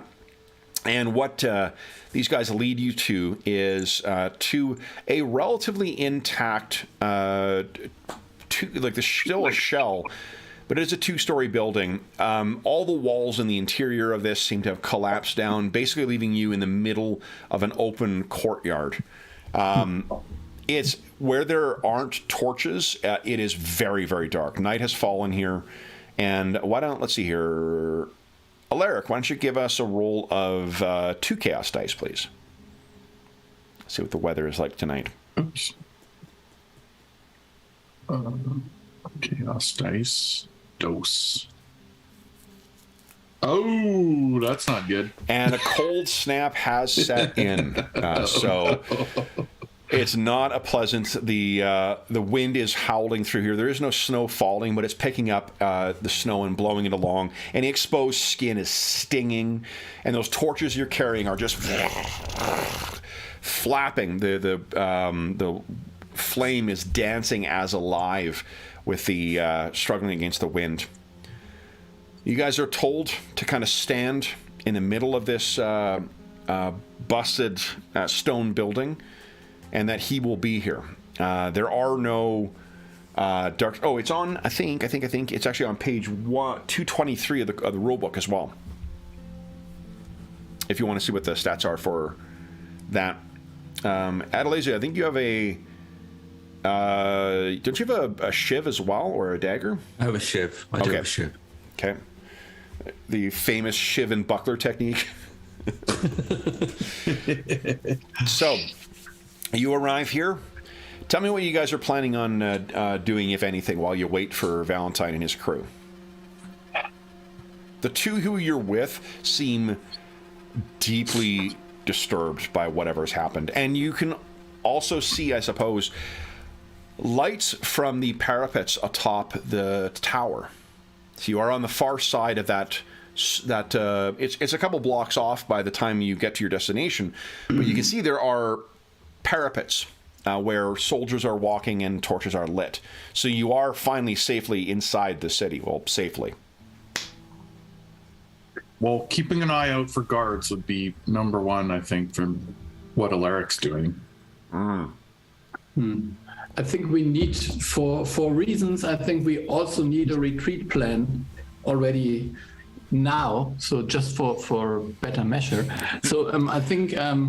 Sibylla would look how to escape quickly from here, because as far as I understood, we are basically targets in the open. Sure. Waiting for someone who's maybe unfriendly. Why don't you give us a... let's see here. Give us a standard awareness check, please. Yeah, okay. Well, I don't think he would have agreed to meet with us if he was just, I don't know, fully against us. I mean, I don't say that. I do not say that he's against each one of us, but maybe against a couple. You know. Yeah. There you go. All right, and your PB is a 6. Is that right? Yeah. Okay, so yeah, that's huge. That's 11 degrees of success. Nice. All right, so Sibylla, I'm going to keep that in mind for if things go sideways. By which I mean as soon as you guys pick up dice. So, so what you find is that, and Sibylla, you'd have warning of this. You'd hear a group of at least between 10 and 15 people sort of trying to be quiet in the darkness. And what arrives is a retinue of around 10 to 12 kind of similarly dressed, street thugs, similar to what you saw who escorted you down here and were torn apart below. Mm-hmm. They all come in and take positions. They're all carrying a variety of weaponry. Half of their number have crossbows that are loaded and trained in your direction. And you can see, finally, there are 2 individuals who walk out. One first. Oh.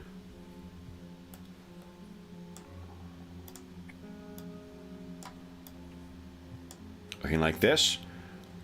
Not carrying a book, mind, but otherwise. He steps out. A closer look at his face is like that. And Farrakis, if he were here, would be able to tell you that this was Valentine Nicel.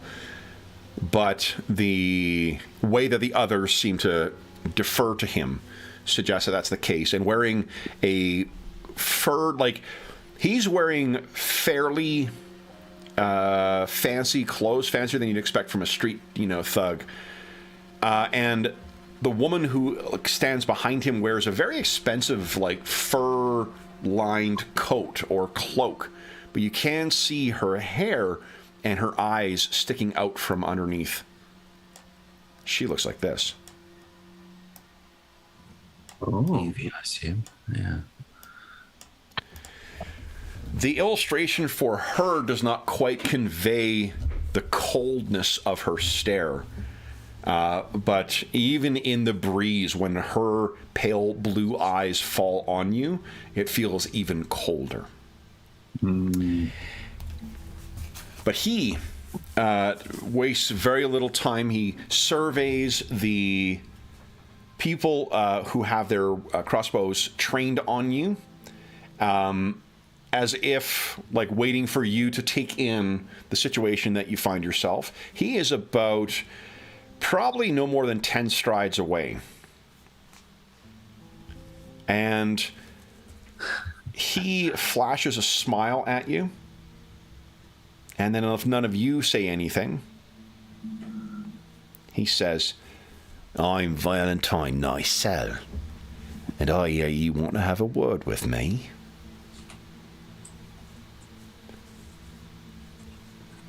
That's correct. Well, you've come all this way. I've lost 2 of my men in doing so. Why don't you tell me why this is worth the losses I've incurred from this?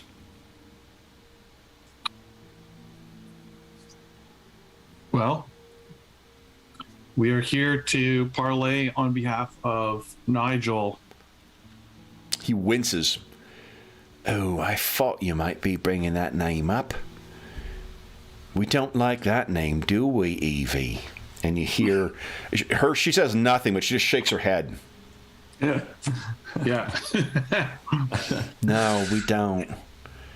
So you've come here on Nigel's behalf. Do I have the measure of it? That sounds about right. Was he open to offer you up as some kind of sacrifice? No. More like some kind of assistance. Assistance, eh?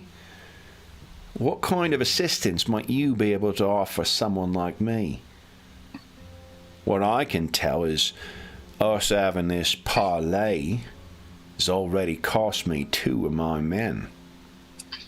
No, the disease that has taken hold here of your city cost you your 2 men. Now see, you have said something I do like there.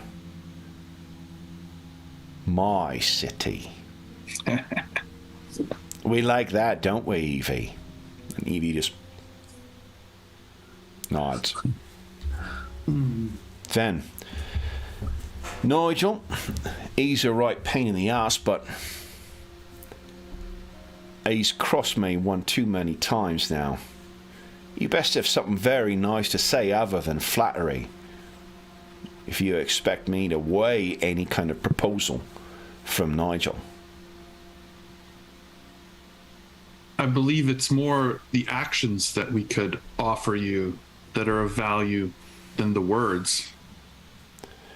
Well, he's offered you up for service. Is that it? That's what I understand. There must be some task you have here in the city that you can't send your men on, or your... Is it his sister? You've heard nothing about that? Okay, we don't know. They look like they could be siblings. They do. No Yeah. one has referred to her as that, and I'm not sure whether there's some meaning you can take from that. Right. Yeah. Right. I think you would just say you wouldn't want to risk yourselves, and indicate to them wouldn't put his foot in his mouth that way. Well, then. old man, there is one task which you and your lot are uniquely qualified to fill out. You have access to a mouse who's proved quite elusive to me and mine. If you bring me Nigel's head. And you hear kind of from behind him. He looks back. Oh, forgive me, Pat. If you bring me Nigel alive, then we would be the very best of friends. I don't know what he's offered you, but I've got more. As you said, my city sits before you. Is that something you can deliver, old man? It's definitely within the realm of possibility. Anyone trained... Oh, Larry, you're trained in Scrutinize. Anyone else trained in Scrutinize? Nope. No? Alaric, why don't you give us a Scrutinize check, and I'll let everybody assess. I mean, standard difficulty, and everyone can aid with this, so everyone can roll a d10 and see. Ooh, if someone rolls a 3, you got a crit success. Oh, close. No. All right. So, Alaric, I think who rolled the best? Adelaisa.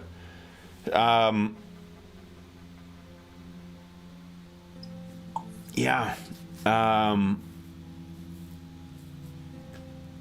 He may be testing the waters here. So you can judge that accordingly. One thing... Certainly none of us here are that connected to Nigel. I mean, it was Farrakis's contact, and even then it's a loose contact, so it's not... I mean, he did give us some stuff.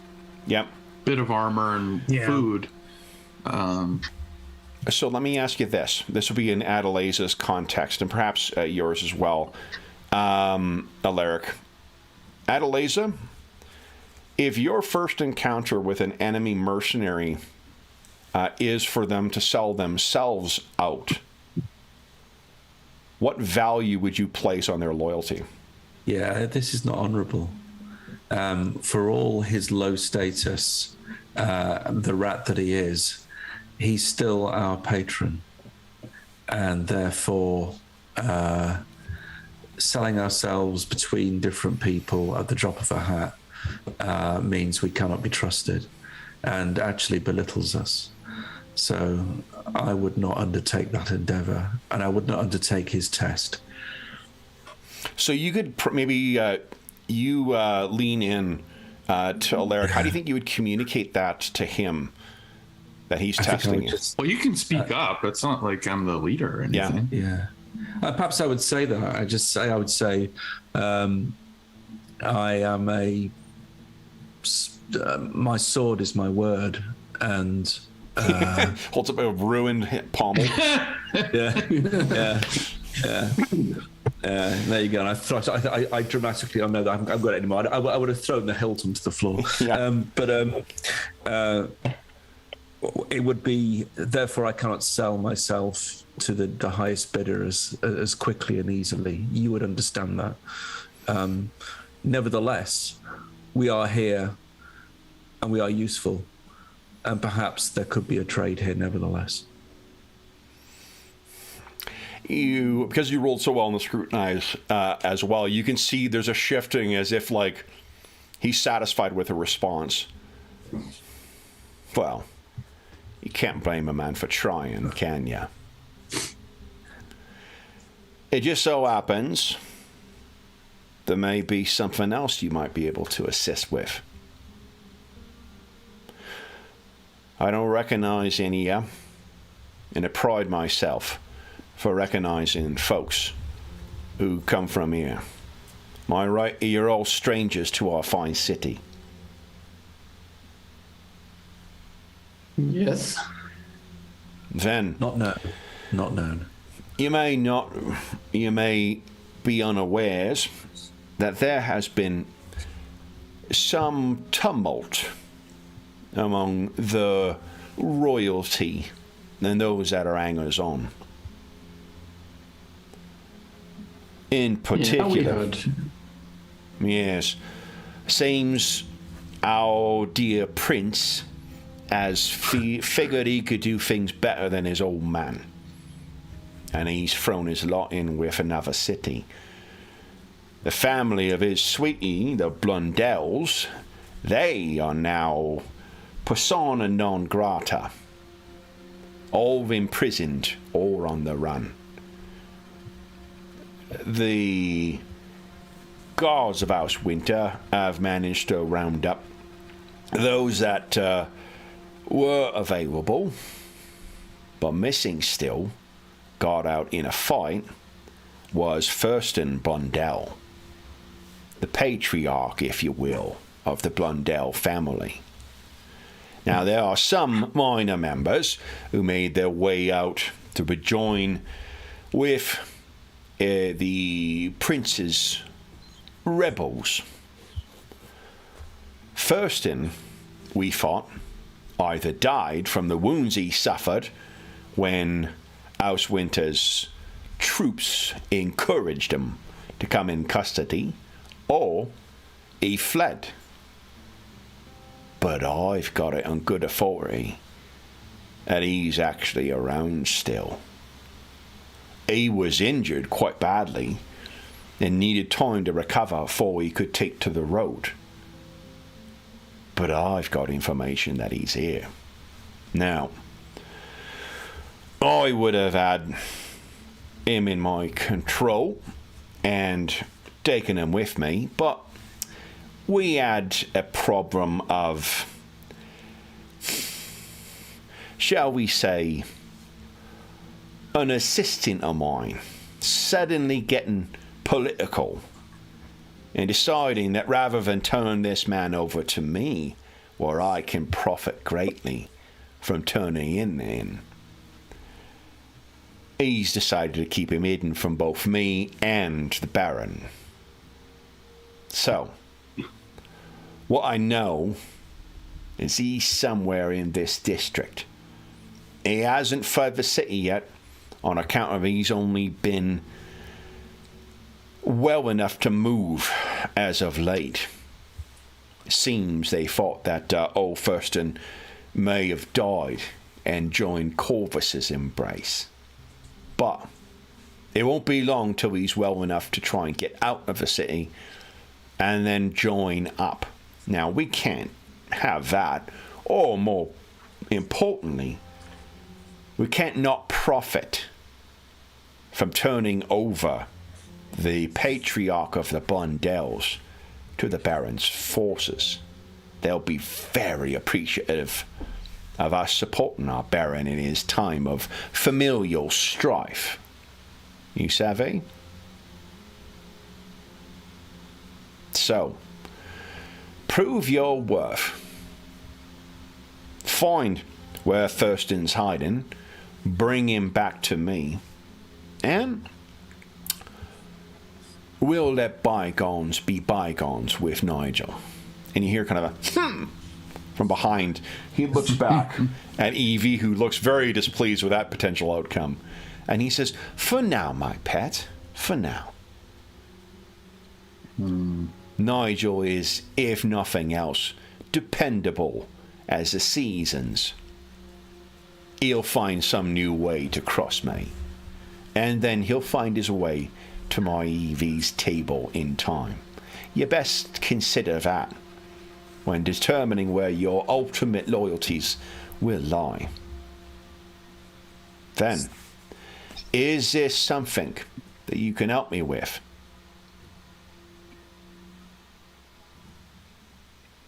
I would say so.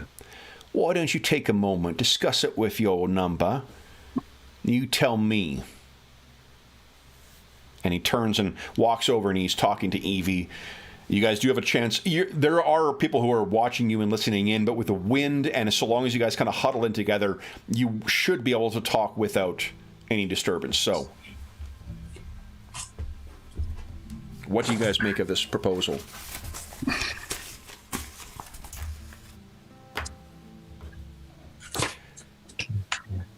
I mean, it seems we're not going to get anywhere around here without inserting ourselves into some side of this war. One thing I will point out too, if you are thinking, hey, if we are able to find this guy, we could play it to the favor of other patrons, you're not wrong. Yeah. Thurston is most certainly an asset. Yeah, that would be my idea as well. I don't think that this Nigel is actually really, really powerful.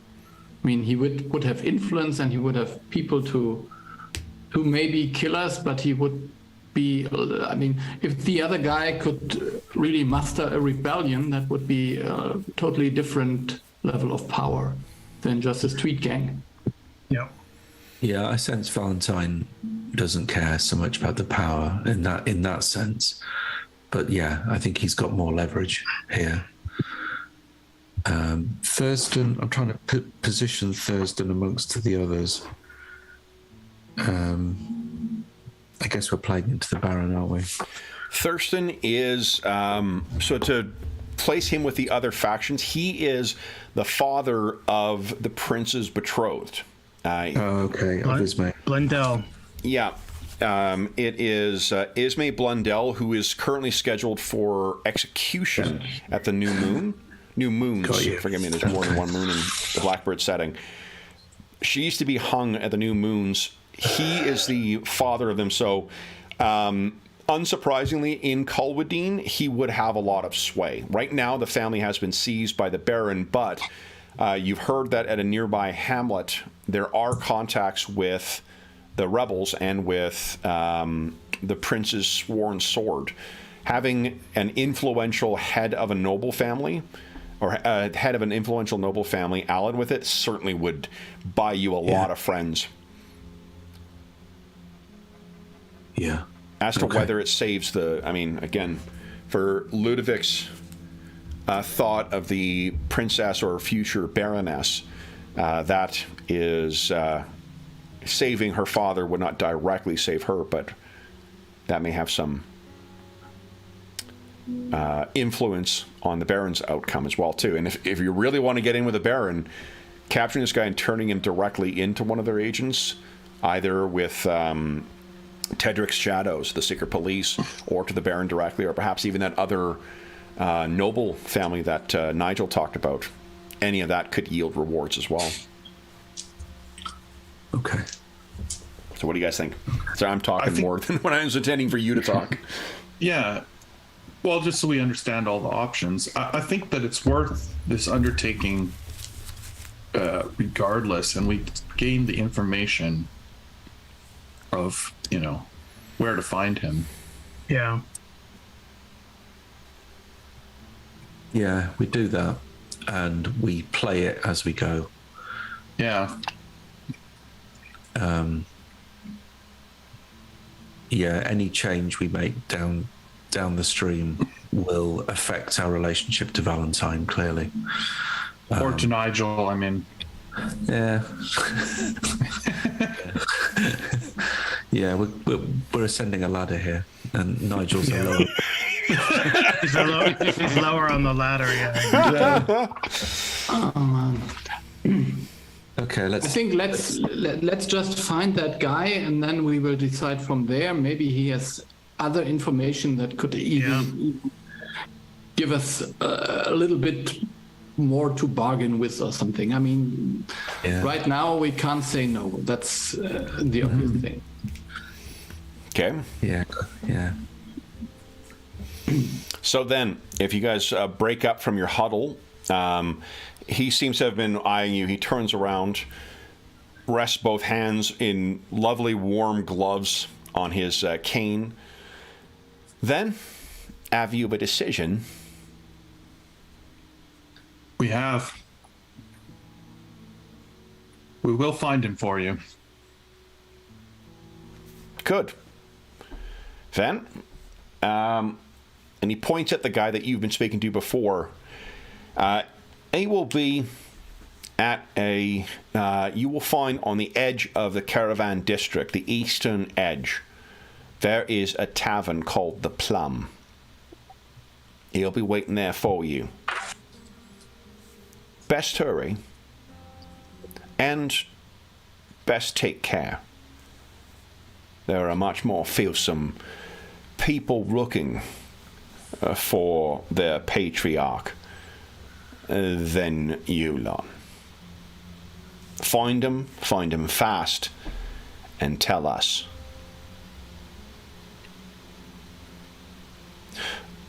I should say, too, he's unlikely to want to come quietly.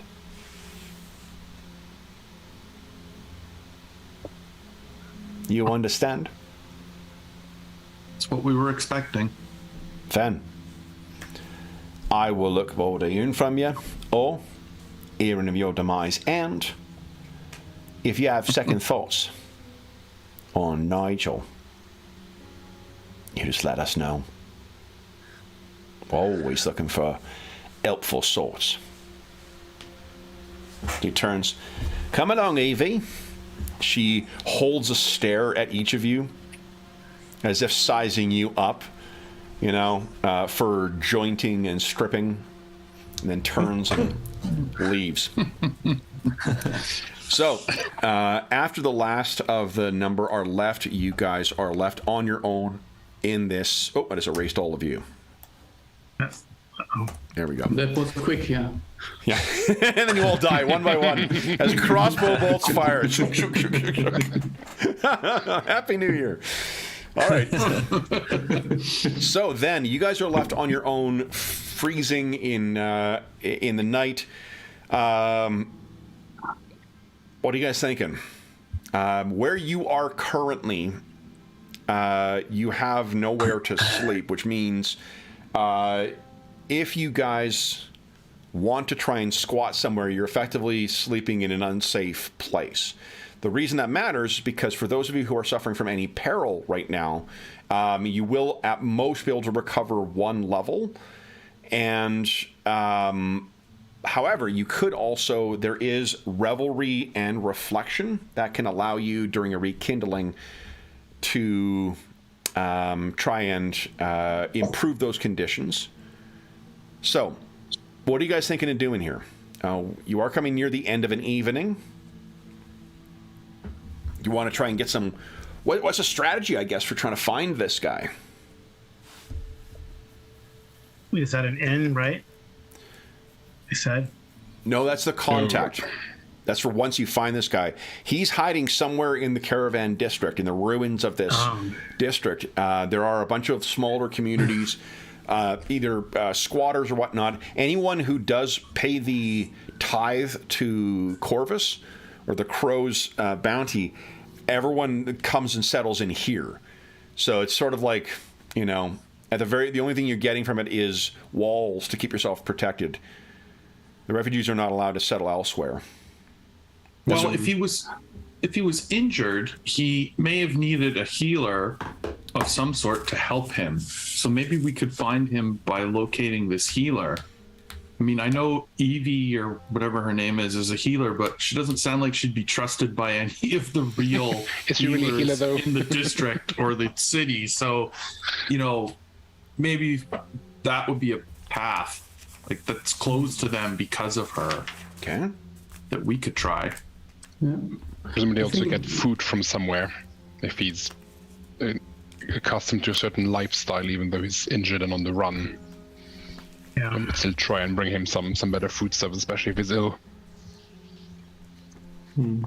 I think we should look for someone who is actually still one of the followers of this Ouroboros. So they changed the kind of political structure here. So the old priests, they might heal him, and also they might be the one keeping him safe. So I would look for a local priest. He would maybe know something. There must be the old priest before they changed this religion here. So, and the temple is still present here, and you're absolutely right. Like that, the Church of the Serpent and Cycle has been here for generations. It's when you think of the faith of Culwedine, that's what you would typically think of. It's only been this recent strange change and emergence of the cult of the Crow that has caused that shift.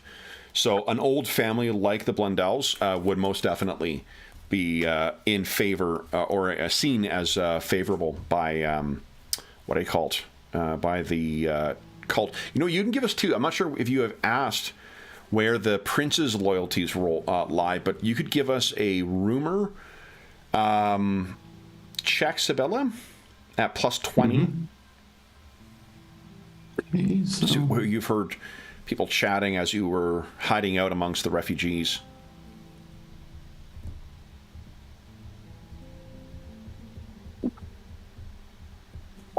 Yeah. That's another aspect of this tension between the rebels and the Baron, is that the Baron has followed his daughter's lead into this cult of the Crow and fully embraced that, turning over the family crypt to them, no less. The son is loyal to the Circle, the Serpent and Cycle. He still follows the World Serpent. Well, that's interesting. Yeah.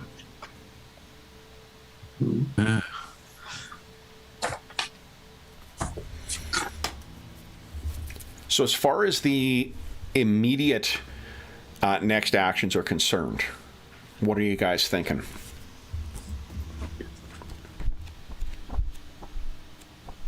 So the Temple of Ouroboros is still not illegal or something, so we could go there, basically. It's still there. It's in the Temple District. So the other districts in Culwedine, I didn't want to make a map of it just because I don't really care. Oh, okay, no, but yeah, yeah. I'll tell you, Okay. there's the Temple District, there is the Market District, there's the Crafting District, there is the Old District, and there was the Caravan District, which is now the ruins. Okay. No, then we should stay here. Yeah. I was more thinking like there should be some kind of a local parish, not some like of all the temple, but maybe some kind of a local priest around here or so. But maybe that doesn't exist. You could give us a folklore check. I'm going to give you a minus 10 on it only because you're not from here, and you're there's also this place is fucking trashed, so Yeah. so there's the 5 districts in Culwedine. No, I have no idea what I'm talking about. So you're not wrong, but what maybe, like, as you suggested, everyone else is picturing like the utter devastation you've passed through. Like there's signs of there was a brutal holding action that was fought in this district by the invading army and those who were behind after the walls fell, and while they pushed them back, it will be decades before this district is back to anything close to what it was before, even if it was possible for it to recover. But you're not wrong about looking around. So it is night right now. What do you guys plan on doing? If you push through to the evening, you may have to maybe suffering from some exhaustion the following day because you're pushing through for basically you're running on fumes. Yeah. You could try and find a way to a place to bed down here as well. Yeah, I think we do try that, even though, our chances aren't great. We're better off to rest some amount. Okay. Who is trained in survival? You need not be trained in. I don't think it's a special, or is it a special skill? Hold on. It does not have the asterisks. It's not a special skill. So the asterisks on this, these are for Zweihander, which doesn't quite track necessarily to Blackbirds. But it is a common skill, not a special skill. The reason that's important is because you guys could, for getting food, you could scrounge up some food here. How is everyone for their peril threshold, their damage threshold? I don't think anyone's taken damage yet today. No. A couple of people have had perils, yeah. Okay, so Ludovic's down by 1, and I think Adelaide, are you down by 1? No, Ludwig's Roland not is. down. Oh, okay. Roland's down by 1. All right. As well, Alaric, would you give us a heal check at 1 second here?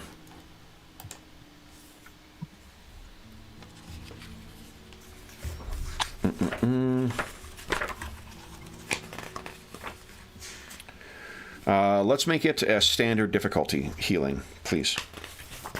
Come on, you're about time due for a... Are you kidding? You know, spend that last... Yeah, let's just make it all bad Hell before yeah, we go to bed.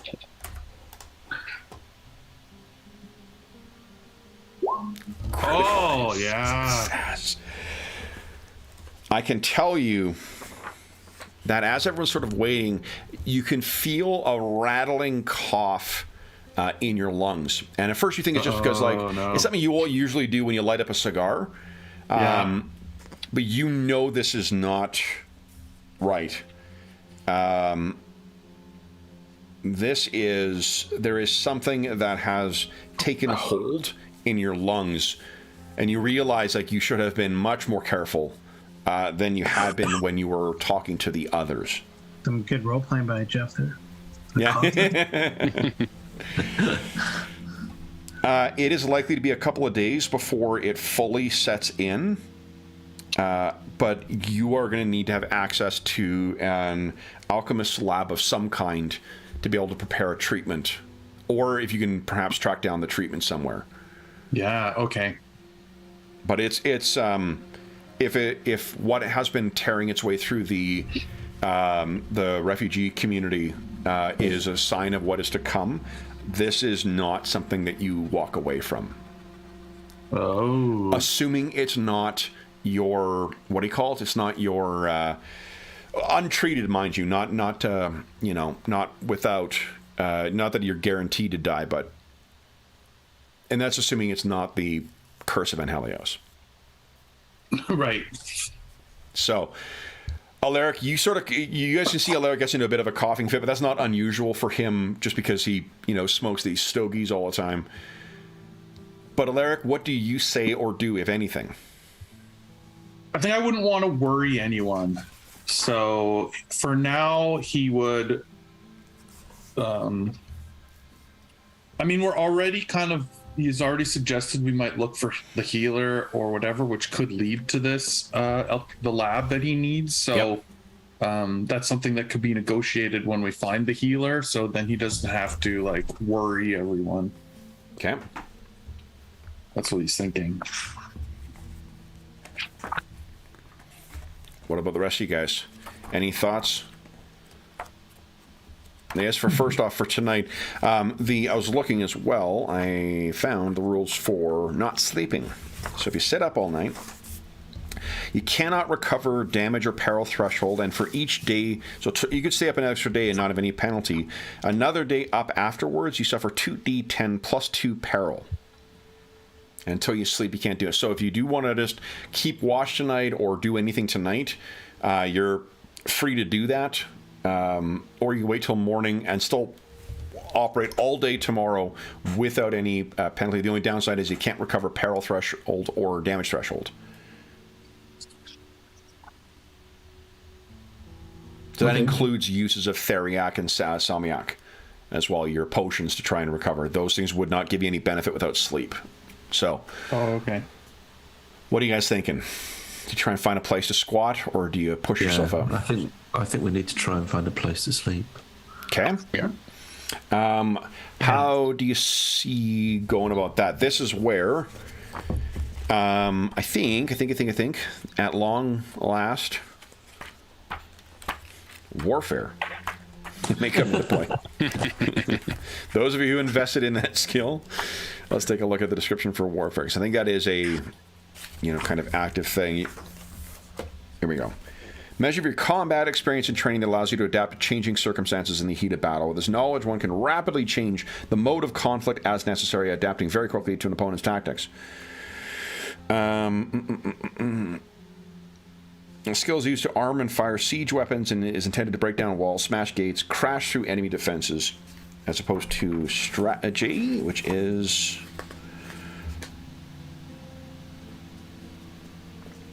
Yeah, strategic deployment of armies. I don't know. That's one thought. I think survival, if you're trying to squat and find enough stuff to scramble to create a fire. Yeah. What are you guys thinking? How do you want to try? Do you want to try and find another fire? You could also use your social skills and try and ingratiate yourself with one of the groups of refugees in here. Yeah, I wonder if I can use warfare instead as a supplementary aiding skill to sort of do the opposite of what it's saying almost, which is rather than striking an enemy, find a place that's particularly safer and less likely for us to be, striked. Yes, you did hear those, or at least Sibylla did hear those rats, and those things are opportunistic feeders, and if they're able to run around, unmolested in this thing at night, having a place that's defensible, setting aside the the human, opportunistic scavengers you may run across, having a defensible place wouldn't be a bad idea. What do you guys, the rest of you thinking? Yeah, so I think maybe all of us are more or less veterans in a way. Yep. So if this is actually the place where the city was defended, I think maybe among those groups that are camping here are maybe also other veterans who defended the city, and maybe we could just join there and say, well, we arrived we were fighting. Anyone who is actually an inhabitant of the city is not staying in this district. They probably have things. The caravan district is where they've turned it over to, when people do when refugees come in and pay the tithe with leaving the person behind, this is where they get settled, is in here. There may be other veterans, definitely, of other types of conflicts, because there's been 12 years of war here, so. But, and they probably have the same thought that you guys have, which is find a defensible place. Yeah. I think just maybe go for a bigger group and just try to join there. Okay. We look mean enough that they won't try to pull something on us. One hopes, yeah. Okay. So there's two different options here. There's one is to try and join in with an existing thing, and the other is to try and fortify for yourself. Alaric, Roland, and Ludovic, what are you guys thinking? I think Ludovic would not mind doing the same tactic with his intimidating people, push him out of the space. Because that's what he did before, right? Yeah. But that might get us noticed more. Rumors might already spread about the new arrivals.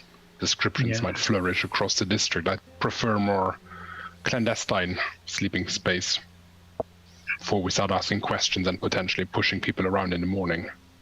Yeah. I like that. Being cautious. So then, what are you guys? What are we landing on? Less invasive. Find our own place. Okay. So then this will be a survival check with Adelaisa assisting. Who'd like to make it? And this is a common skill, so if you're not trained in it doesn't matter. You can still make the roll. And we'll let everyone aid with this because you all have a vested interest. Who wants to take the lead on it? Roland is pretty decent in survival, I guess. 52. Okay. So you'll be looking for the thing. Sibylla, do you want to take advantage of trying to keep things low-key once again? Yeah, I could use stealth, yes. Okay, so stealth or awareness you could use for that.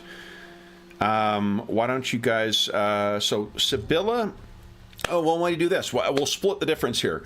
So Roland is making their survival roll. Sibylla is making a stealth or awareness check. Sibylla, who's going to help you with yours? And Roland, who's going to help you with yours? It'll just be a D10 roll for the others. you want 2 extra help with the sneaking or 2 extra help with the finding the place? That's, I guess, what it comes down to. Yeah, I think one with stealth would be enough, but Yeah, I think that's a good idea. 2 to help find a good place. Okay.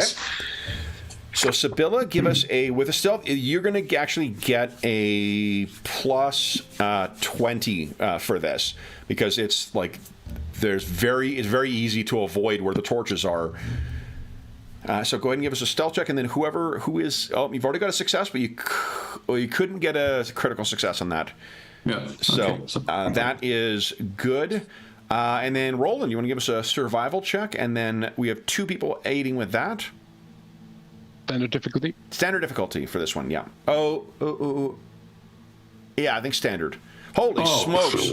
Well, he crushed it. Yeah, and it could not get you couldn't get a crit on it. So there you go. So Roland, you find. Tell us about what sort of in this using this illustration as sort of inspiration for it. What's the ruin spot that you lay down your camp in? I think we'll get lucky, and Roland finds the entrance to sort of somewhat occluded, maybe like a tarpaulin has fallen over it, or some debris, so it hides the entrance to like a wine cellar or something. So it goes slightly below, and it's not comfy or anything by any means, but it's mostly intact and sheltered from the rain, and because the entrance was hidden, no one else has claimed it yet. Okay, great. And then Sibylla, because you have rolled, why don't you give us a 1 chaos dice roll, please? 1 chaos dice, okay. See if anything of interest. Yeah. So let's see. Okay. Okay. You guys have utterly and totally found it. So you will be able to complete a rekindling before tomorrow. So everyone, let's hear who's got damaged gear. Sibylla's bow is damaged. Mm-hmm. Adelaide's torches no more. I think that's it for damaged things. So you will all recover 1 level of peril overnight. Is there anything else you guys wish to do with your downtime? Or with the rekindling? I can attempt to fix the bow for you. Yeah, that would be great. I think it's plus 10 you get with it as well, because it's only 1 down. Yep. So there. Tradecraft? Yeah. Oh, and I have the thing. So just roll standard, or is it? Hold on. Which thing do you have? Oh, sorry. I have what is it called now again? Let me go on the page. That marked. The Eyes of the Maker? Yeah. Yeah. So yeah, it's actually, you don't even need to make a roll. It's automatically repaired by 1 level. Oh, because it's only 1 level anyway, right? Yep. So I don't need a crit or whatever wouldn't help. Yeah, so your thing is right as rain.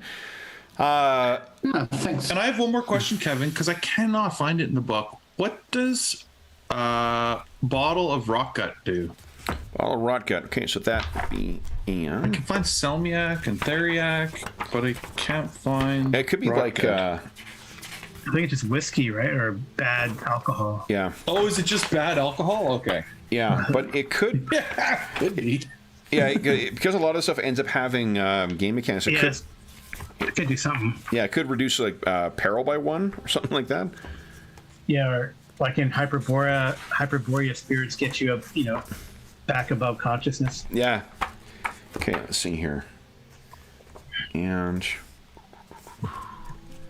let's see here. It's under the rekindlings where they had a bunch of the like venom and toxins and stuff like that. They listed under medicine in the trapping section. Yeah. So maybe it's just like pain relief. So it's like more like a. I couldn't find it in because it said check page. Yeah, in chapter 6. Let's see here. So medicine, rot gut, 1 bottle. Is it used for crafting anything? Doesn't look maybe. like. I don't know. I looked everywhere. Here's what I'll say: is that the bottle of rot gut, because there's something similar in Flames of Freedom. You can consume it, and it'll reduce your damage threshold by 1, but you have to make a toughness check, and on a fail, you reduce your peril threshold by 1. So it'll numb your pain, but if you fail your toughness check, then you might get a little woozy. Yeah, okay. Okay? So that's something you can use for reducing damage threshold. Anything else anyone wishes to do with their rekindling time? Everyone's maintained their gear. There's no things. No one's crafting anything. No. No? I think I'm going to have to wait to pick up a sword. You're making use of an axe, I suppose, right now. Then let's end this with Alaric. Would you give us another toughness check as you are going down? This will just be a standard toughness. Come on, Alaric. Yeah, maybe this'll. Come on. Oh. Oh no! And you're out. All right. Yeah, So, he's sick. Alaric, would you roll 1d10 plus 1 peril, and we'll see what you're starting tomorrow morning with. 1d10. Not exploding. 1d10 plus 1. 1d10 plus 1. Nice. Oh, nice. But nothing. Turns out your cigars are medicinal after all. There you go. All right. So, guys, that brings us to the end of Chapter 3. Everybody gets 2 RP. Yes. And then, who do we think is going to get the floating RP for today? Who do we get? Do we give it to the newbie? Or just someone who role-played their guts out today? Or what? What do we think?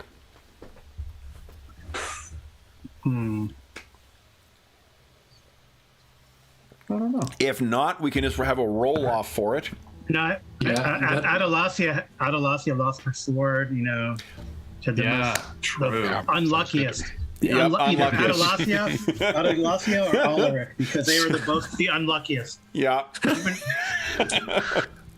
They need it. So what do we think? Alaric is the one with the fatal disease. Yeah, I think, then Alaric should be the one, actually. Yeah. But, yeah. Okay. I think so. I think Alaric needs it. So Alaric, you're getting 3 RP for the session. So then, guys, thank you. All right. So then, for those listening at home, one thing I'll mention too, I forgot to say at the outset too, a reminder that, and I saw somebody do it in chat. So thank you, Lonely Heart, Lonely Not.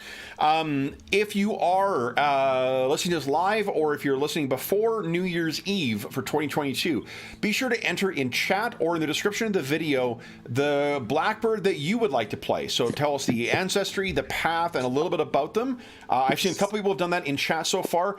Every entry you do that on, you can do it once per session, once in chat and once in the video description. When you do that, we'll enter everyone's name in. We have 5 sets of Gen Con exclusive Blackbirds dice that the author of the game, Ryan Vernier, has very generously donated. So we'll be giving those away in a draw on New Year's Eve. Be sure to enter if you've got a description. Players can enter as well. So you are welcome to put your own Blackbirds in, folks. Anyway, for those listening at home, thank you so much for joining us for Chapter 3 of the Blackbirds of Yule. We'll be back a little later tonight to play Chapter 4. But in the interim, as is always the case, if you have any comments, questions, or concerns regarding the session, the campaign, or the game we're playing, please don't hesitate to leave a comment in the comment section down below, and I will endeavor to reply in a timely fashion. And there's also a link down below to the Dungeon Musings Discord server, where all of us are active, and we have channels there dedicated to Powered by Zweihander games and every other game that we run on the channel. So we run both Flames of Freedom, and at the time of recording, Blackbirds and Flames of Freedom. We just lump them into the one category right now. So you're welcome to join us over there. There's a ton of great people, a ton of great, it's a really nice community that's built up over there, and you are more than welcome to join us. There's also a link down below to our friends at Noble Knight Games. Now, unfortunately, we don't have a discount code to share right now because I forgot to ask them before the holidays. But Noble Knight Games is the preeminent unionized retailer of hard-to-find and out-of-print RPGs in North America. They have an amazing selection of hard-to-find and out-of-print games, as well as a full selection of new role-playing games, tabletop board games, and card games, as well as a really really terrific want list feature. So if they don't have in their stock what you're looking for, you can put it on a want list, and they will let you know once it's in, and then you can pick it up yourself. There's also a link down below to our. So normally we would have a discount code to share with you. If check back at a later date, and we'll have a new discount code to share. You enter that at checkout, and then you will save yourself 10% in your purchase. There's also a link down below to the Heroes Save Villages initiative. That is the charity fundraising campaign that we run on the channel. It benefits the SOS Children's Villages International Charity, a really great organization active in over 130 countries, benefiting over 80,000 orphaned and abandoned children, including ongoing relief efforts in Ukraine and the surrounding countries at the time of recording. There is all donations that go through that link go directly to SOS Children's Villages International, and none of it goes to the channel or any other middleman, just goes to help out those kids. And it also, as a small way of saying thank you, for every $25 Canadian that you've donated since June 15, 2022, you'll have one chance to win the grand prize or one of the other great prizes in our next charity raffle. Next charity raffle will be at the end of January 2023, and our grand prize is a copy of Beetle and Grimm's Platinum Edition Spelljammer Adventures in Space. Now, that is my copy. The copy they've donated for us to give away is still in its full box and whatnot, and whoever wins the grand prize will get that. I'm going to be doing an unboxing of that soon over the break, but it is an amazing supplement with not only the full contents of the Spelljammer modules, but maps and in-world handouts and miniatures. It's a really, really amazing product. And I've had a lot of fun with the two sessions of Spelljammer that we've run with it so far. I've come up with some house rules for ship combat to make it a little more dynamic. But yeah, we'll be playing a little bit more of that in the new year.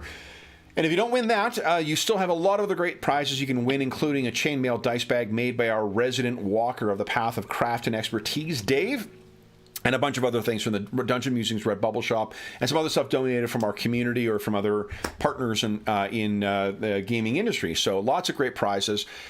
And again, all donations go directly to SOS Children's Villages International. Last thing I will say is a huge thank you to our stalwart Blackbirds.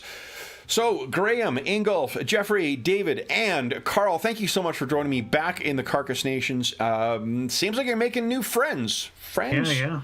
In Culverine. Rising up.